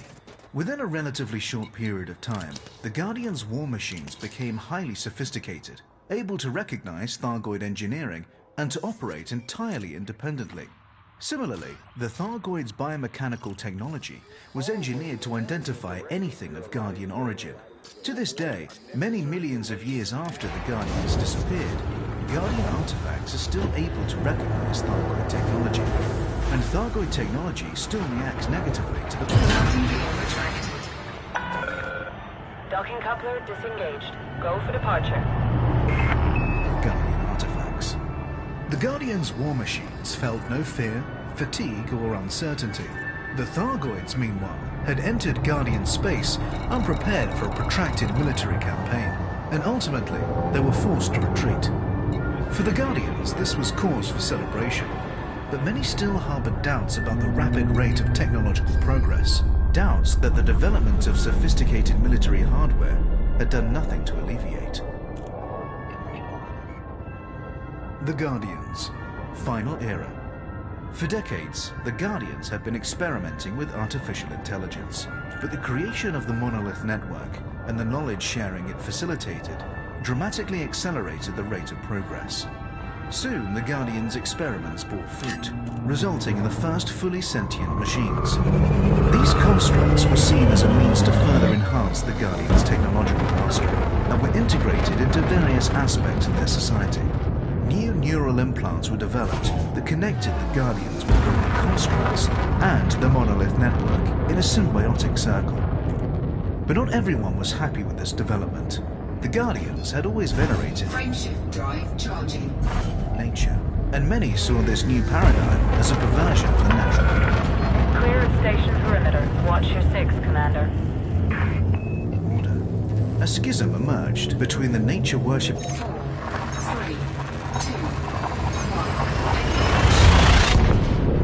1. traditionalists and the technologically minded progressives, a schism that widened with alarming speed. Efforts were made to diffuse the rising tension, but the traditionalists felt irrevocably alienated by the rapid rate of change. The constructs and the monolith network became scapegoats for all manner of social ills, and the traditionalists began to clamor for a return to simpler times. Ultimately, the ideological divergence proved insurmountable, and a second civil war erupted, Frameshift drive charging. quickly engulfing most of the Guardian star systems. In its early stages, the war was fought primarily by soldiers, but within a decade, and after significant loss of life, most of the fighting was 4, 3, 2, 1. conducted remotely. The progressives fought their enemies with automated war machines, while the traditionalists relied mostly on biological weapons. The internecine conflict raged for over 100 years, bringing the Guardian civilization to its knees and retarding further social development. The increasingly zealous traditionalists devoted most of their resources to honoring the dead, exacerbating the problem. As the Guardian society declined, most withdrew into fortified settlements. Meanwhile, the artificially intelligent constructs Frameshift drive charging. were horrified by the destruction unfolding around them. Extrapolating from the current situation, they determined that even if peace was restored, the Guardians would never be able to transcend their violent natures. 4, 3, 2, 1. They decided that the only way to preclude further violence, while giving the construct's burgeoning society the best possible chance of survival, was to destroy what remained of the Guardian civilization. By this time, the constructs had been given complete control of the Guardians' munitions and automated war machines. Their attack, when it came, was swift and merciless. The strikes were executed with a precision that only a machine race could accomplish. The Guardians were utterly destroyed. The Guardians. Physiology. The Guardians were a bipedal race, and the typical Guardian was taller and more slender than the average human. They had small round eyes, a vestigial nose, and 4 digits on each hand. Their vision was superior to that of humans, while their sense of smell was poorer. Their senses of hearing and touch were roughly equivalent to our own. The Guardians had pinkish red skin, but there was some variation among ethnic groups, with tones ranging from pale pink to deep crimson. They also had serrated bony ridges on the outside of their forearms, which were used as weapons during their early history, when they were still semi-primitive pack hunters. The Guardians' environmental needs were broadly similar to those of humans. Their homeworld was warmer and had lower gravity than most Earth-like worlds. And when they began to colonize other planets, they typically favored ones that shared these qualities. The Guardians had 2 genders and reproduced sexually. Procreation was a matter of personal choice, but each individual was obligated to be a parent at least once in their life to ensure the continuation of their genetic line. The average gestation period was around 300 days, and infants were effectively helpless for a period after birth. Much like human young, infants were raised in communal creches rather than by their parents, in keeping with the collaborative philosophies that underpinned Guardian society. The Guardians. Society.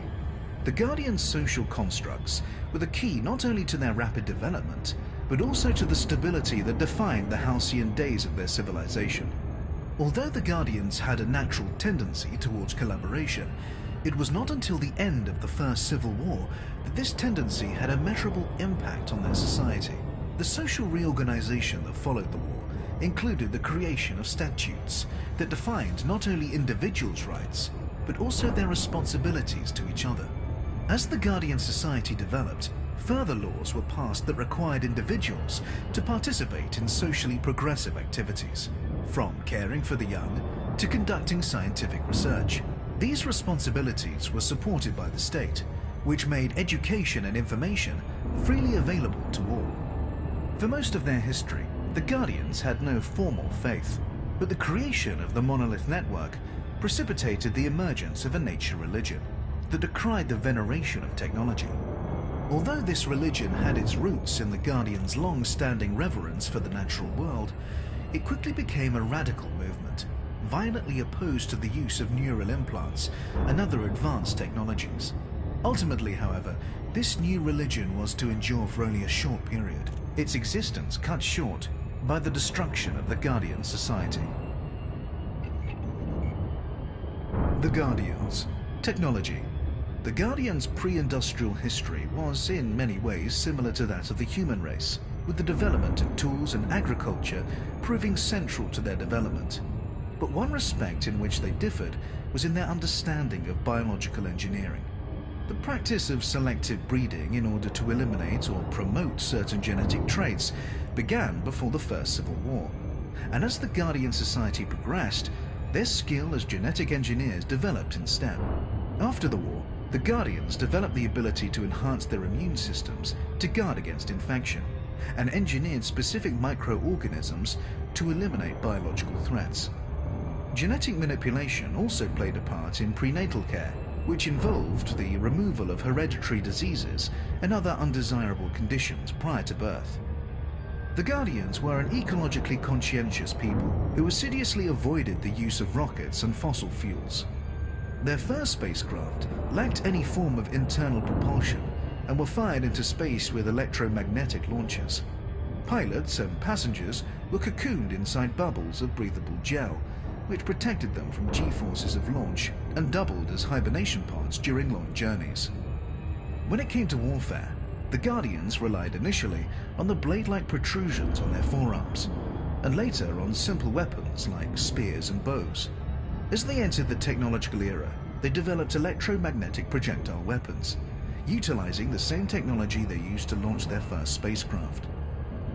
They also developed extremely effective shields, capable of protecting entire cities, and even of withstanding orbital bombardment. At that time, however, large-scale conflict was virtually unheard of, and it was not until the conflict with the Thargoids that further military innovations were made.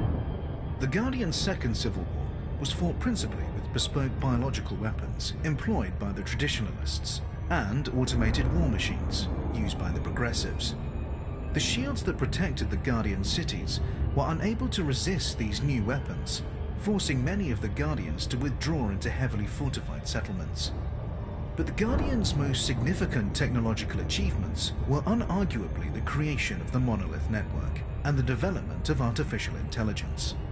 The use of neural implants to connect the Guardians with their creations could have ushered in a whole new era of scientific and technological discovery, but unfortunately, these innovations were to lead only to the Guardians' destruction.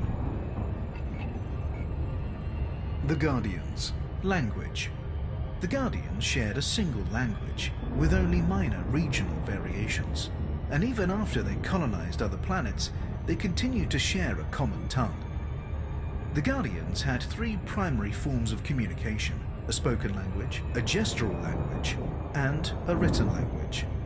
Their spoken language emerged first, followed by a gestural language that allowed them to communicate silently while hunting.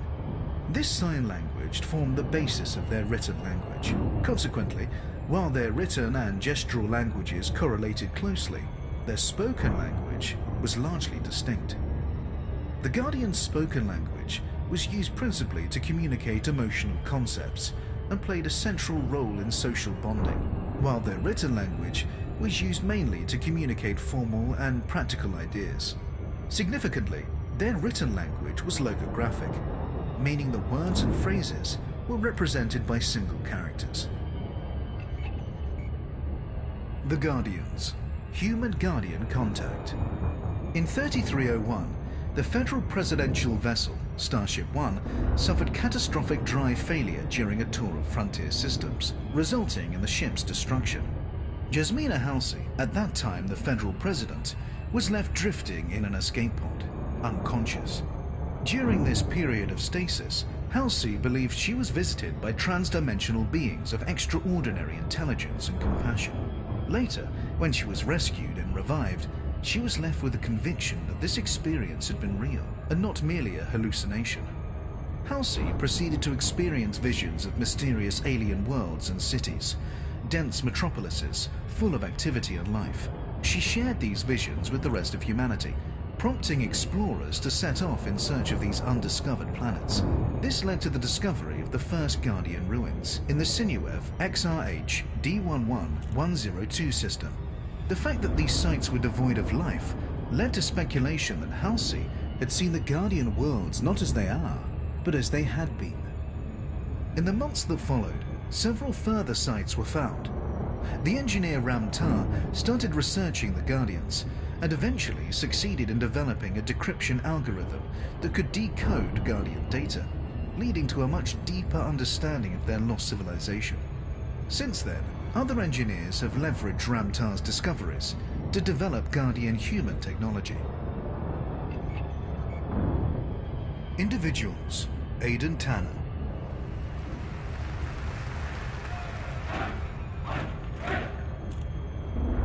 Our species has been banding together to fight the outsider since we lived in caves.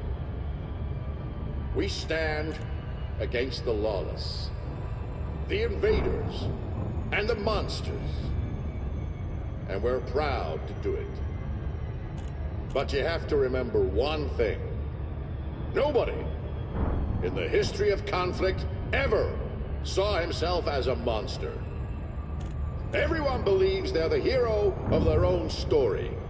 If you can't understand that, if you can't stand in the enemy's shoes, even for a second, and ask yourself why he thinks he needs to kill you, then you don't know what it means to be a soldier.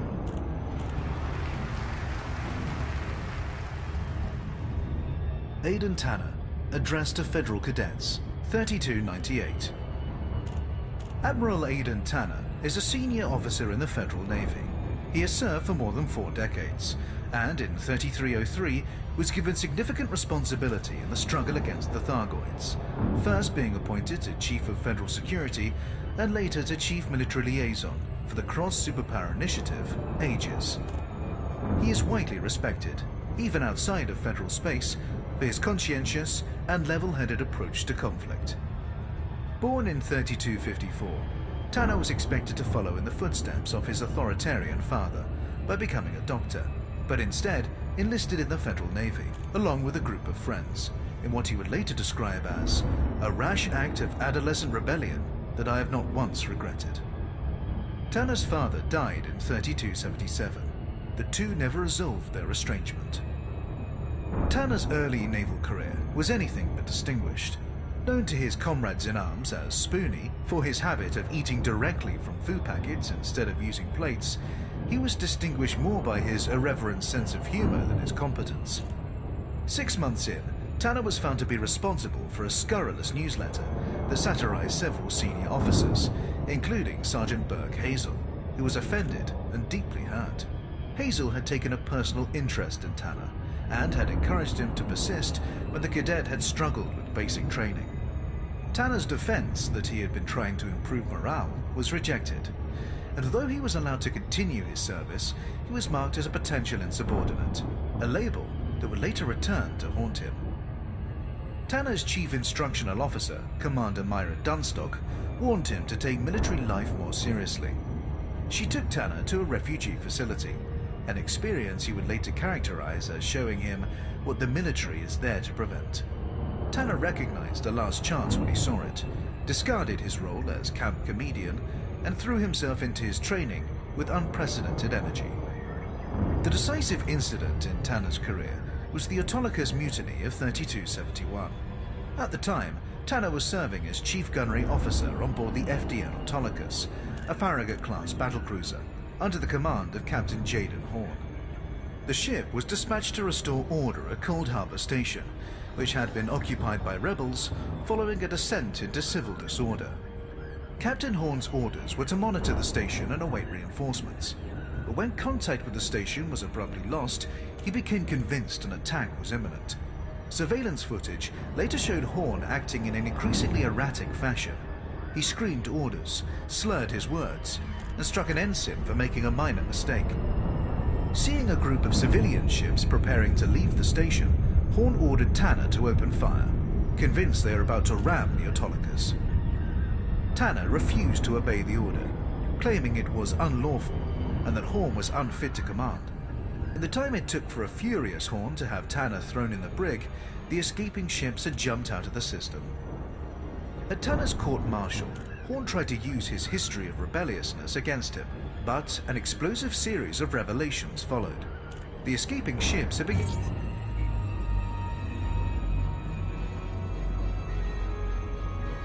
evacuees. The station's apparent silence was in fact due to Horn himself, who had disabled shipborne communications. Delaying, Mike, Romeo, Sierra. Good to see you, Commander. Throttle down and commence with docking. Now telling his crew. Horn, who it would later emerge had been suffering from lexalamine-induced psychosis, committed suicide mid-trial by hijacking a fighter and detonating a grenade inside the cockpit. Tanner was... Permission granted. Set course for landing pad 3-4. Automated approach engaged. Receiving a commendation from President Antonia Madison for his actions. Individuals. Aisling Duval. My grandfather had an heirloom he used to keep in our winter palace. It was a priceless marble statuette of one of our ancestors standing with his foot on a woman's neck, while she looks up at him in fear or adoration, probably both. I loathed it. Scan detected.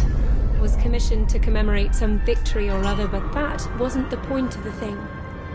The message was clear, and it's the same one I've heard all... Landing gear deployed.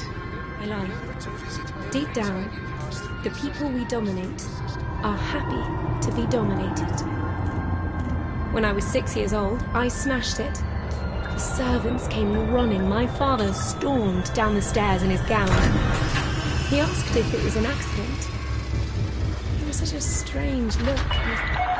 You're on the deck, deactivating docking systems. Enjoy your stay with us.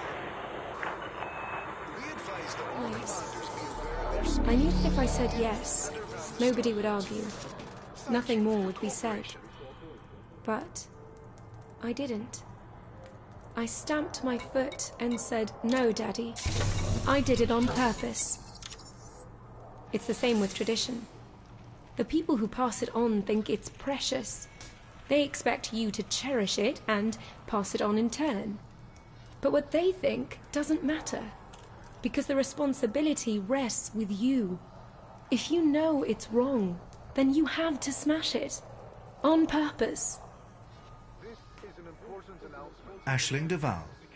A fireside chat with Serena, 3301. Princess Aisling Duval, born in 3276, is a prominent member of the imperial royal family. The eldest child of the infamous Prince Harold, she had a troubled upbringing. Her father was notorious for his hedonistic lifestyle, while her mother, entertainer Imogen Eccentrica Gabrielini, died from an aneurysm shortly after Aisling's birth. The autopsy identified the cause of death as an overdose of purple sunflake, an obscure and expensive narcotic. The conspiracy theorists insisted that she was murdered to remove an embarrassment to the royal family. Aisling has indicated that she is aware of these rumors, but has never commented on them. Despite living a life of great privilege, Aisling has publicly embraced the cause of the less fortunate and become an outspoken opponent of slavery, something that has made her the target of fierce criticism from more traditionalist imperials. But despite this criticism, Aisling is a popular figure with a widespread media presence. Her campaigning has brought definite benefits to many of the poorest members of society and gone some way towards easing tensions between the Empire and the Federation. The critics, however, dismiss her. Ship is During the released video, to pass shadowy safely from the circle station. rises. They claim there is no underlying coherence to Aisling's policies. To them, she is a naive and sentimental child, without the necessary experience for politics, backing one populist cause after another, always conscious of how her activism is affecting her brand. Significantly, the most savage of Ashling's critics and the staunchest of her defenders agree on a counterpoint to this, that her apparent vacuity is nothing but a front, carefully created in collusion with the very advisors whom others believe are exploiting her. The People's Princess, they argue, is exceptionally good at being underestimated. Following the death of Hengist Deval in 3301, Aisling was considered by many to be a viable contender for the imperial throne. As Aisling was born out of wedlock, however, and her father was removed from the line of succession on the grounds of mental incapacity, Scan detected. Arissa Lavinie Deval was deemed to have the stronger claim. Individuals: Albert Esro. Frameshift drive charging. I may not be religious, but I still have faith. Not the kind my parents have. In fact, I don't think their desperate devotion can even be called. All clear. Safe travel. 4, 3, 2, 1. Faith. The point of faith is that it's tested. And if you insist that your beliefs are above criticism or analysis like the star cults do, you're refusing to allow your faith to be tested at all. What do I have faith in? The fundamental sanity of the universe, I suppose. I don't believe in absolute evil, only in the iniquity that emerges when Incoming mission critical message. understanding fails. I believe intelligent life will naturally tend towards cooperation rather than conflict, not because there's a higher power guiding our decisions, but because that's simply the most logical course. And yes, our recent experiences with the Thargoids have tested that faith harshly. Albert Esro.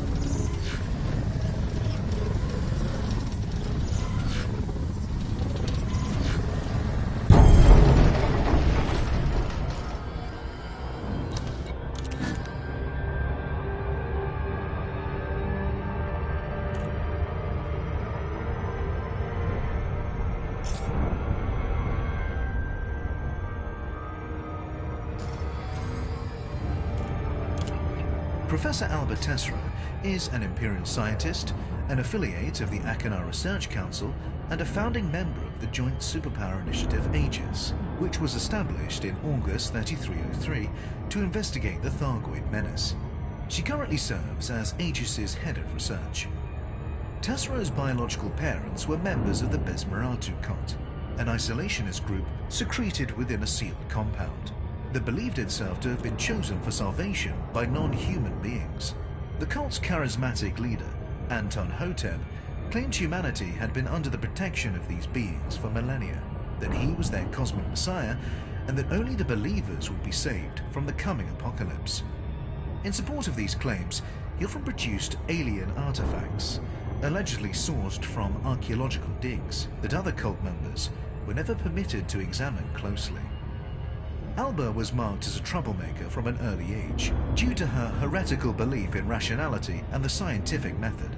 She was formally banished from Besmeratu after she sabotaged the air purifying system, forcing the compound to call for help from outsiders, and thus humiliating Hotep.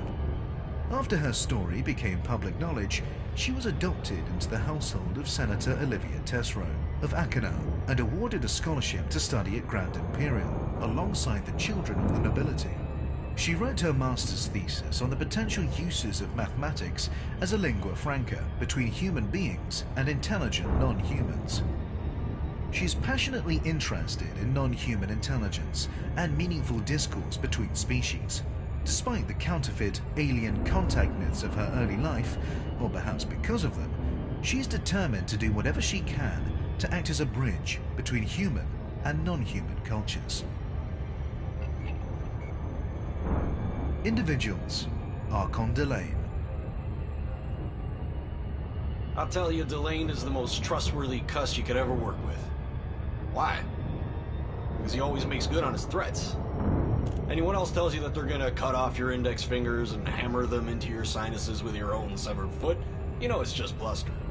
But if Delane tells you that, you know he'll do exactly what he says, to the letter. He wants people to be afraid of him, and that means he keeps his promises. You gotta respect that. Mantle Hoek, arms trader. Archon Delane is the head of the Cumo crew, a powerful criminal syndicate. He refers to himself as the Pirate King, a title not recognized by any government. Delane's early life is not documented, and there are competing legends of his origin. Some believe he grew up in a drug den on one of the frontier worlds where he learned to fight. Other stories have him working as a bouncer in the brothel where he was born, or training as a grease monkey at an orbital shipyard that hosted clandestine arena fights after hours. What is certain is that Delane challenged and slaughtered the reigning pirate lord of the Cumo crew when he was only 15. The title of Pirate Lord is only transferred on the death of the incumbent, either to a nominated successor or to the victor of a ritual challenge.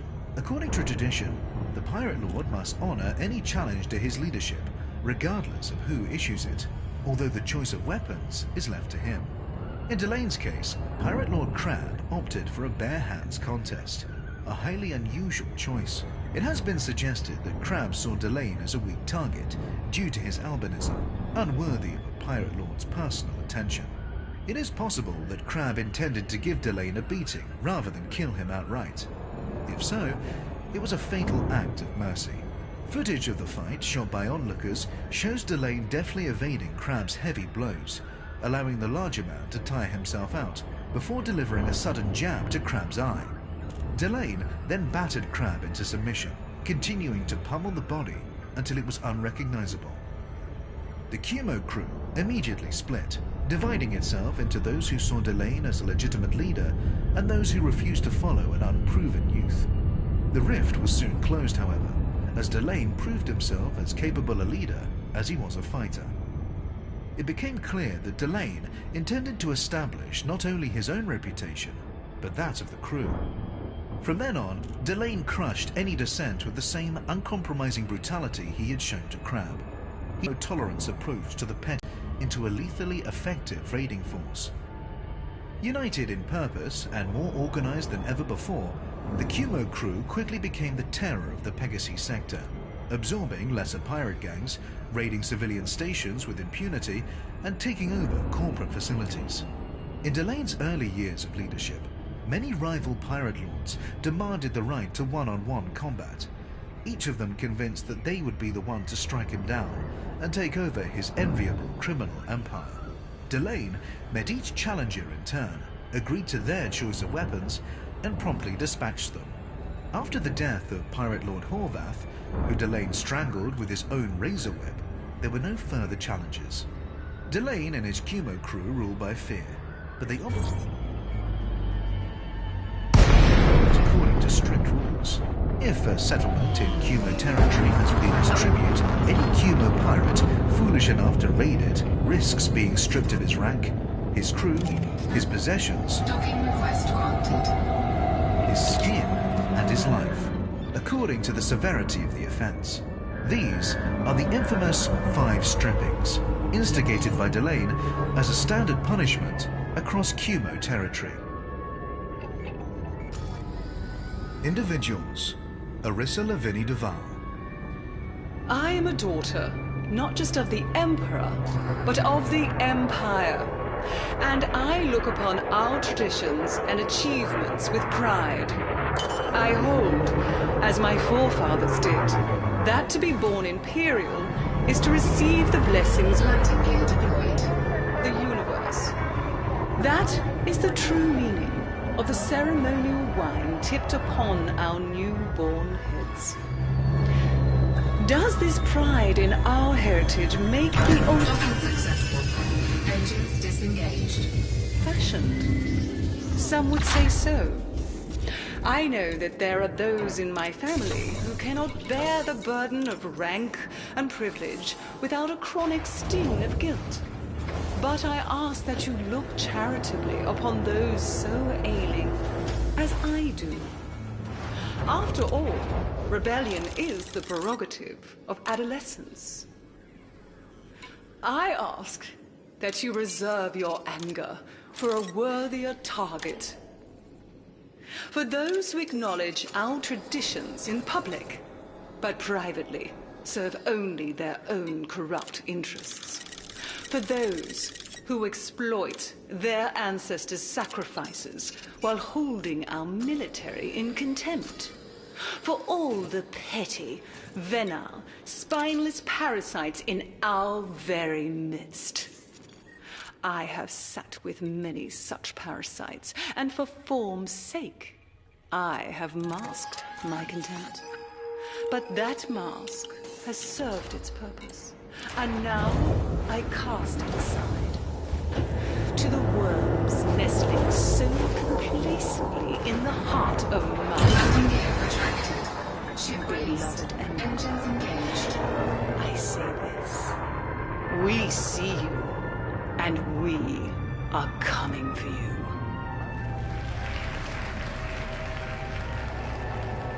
Arissa Lavinie Duval, private speech given at her post-coronation dinner.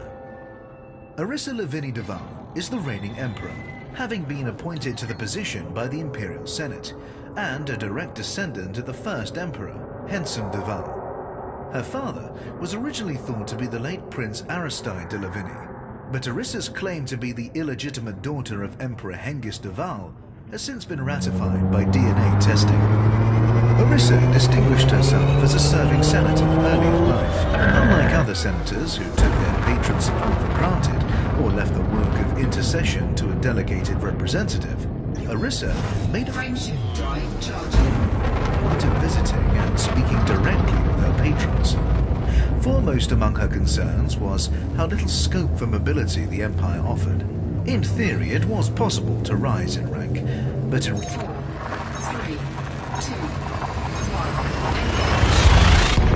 1. reality, power was hoarded and loyal service went unrewarded. To her mother's horror, Arissa proceeded to go undercover as a slave in the Lagany household on Akana, talking to the staff and listening in on meetings.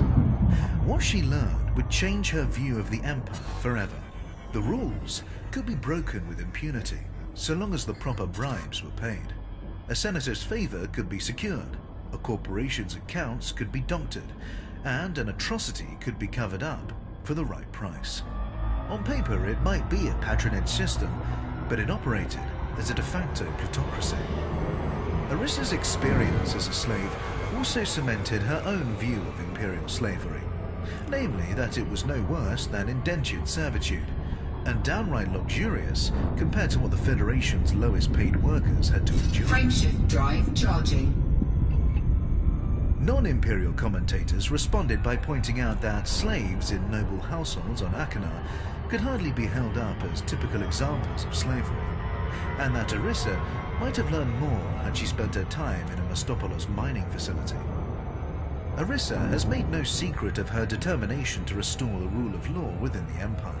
She means to purge it of corruption, and has received widespread public support for this cause. Unlike her niece, Aisling Duval, she sees the Empire system as inherently worthy, if impeded by long-term neglect. They need to be cleansed, not torn down and rebuilt, as per Aisling's wishes. As the first woman to serve as Emperor, Arissa is a controversial figure to many, regardless of her personal political stance. Many hardcore traditionalists within the Empire have vowed to depose her and replace her with a ruler more to their liking. Individuals. Denton Patrius. What disgusts me? That's a perceptive question. By asking it, you reveal that you consider me a man of taste. If you'd asked me what I hated, I'm not sure I could have hidden my disappointment at such a banal question. But disgust, Frameshift drive charging. that deserves an answer. It's jealousy that most disgusts me. It's such a petty, self-defeating emotion. 4, 3, 2, 1. I see it every day. Most men look at me and think, I want what he has. Perhaps 1 in 1,000 thinks, how can I achieve what he achieved? Now, he's not jealous. He's motivated. Who knows? We might work together one day. But most men are not like that. They have the desire, but not the initiative. It's like a dog watching you eat and wishing he was a human. And that's the tragic thing about jealous people. They think they hate me, but really they hate themselves. Because deep in their hearts they know they're too lazy to fight for their dreams. Denton Patrius, a fireside chat with Serena, 3302. Denton Patrius is a powerful Imperial senator and the Admiral of the Imperial Fleet. He is a controversial figure, admired by many Imperials for his wealth and influence, but deeply unpopular in other quarters for his uncompromising approach to debtors. He is also noted for commanding one of the strongest private military fleets in colonized space. Patrius has repeatedly issued loans to struggling governments via shell companies, only to later hike up the interest rates. When the government defaults on the loan, a common occurrence, Patrius moves in to foreclose. Since few governments are able to match the power of his private fleet, this is usually a one-sided affair, although some governments have appealed for and received the aid of independent pilots. This strategy has brought numerous systems under the control of Patrius's various corporations. If Patrius has any long-term goals beyond increasing his personal power and holding the line against the Alliance and the Federation, they're not publicly known. Politically, he has always played the part of the loyal Imperial. He accepts the need for progress, and has devoted considerable attention to eradicating Emperor's Dawn, an insurgent organization responsible for the assassination of Emperor Hengist de Val. His support for the Empire has been well rewarded, and as Admiral of the Fleet, he enjoys an enviable level of prestige. But even this may not be enough, and many have speculated that Patrius harbors a desire to become Emperor. During the period of uncertainty that followed the death of Hengist de Val, Patrius suggested that the title of Emperor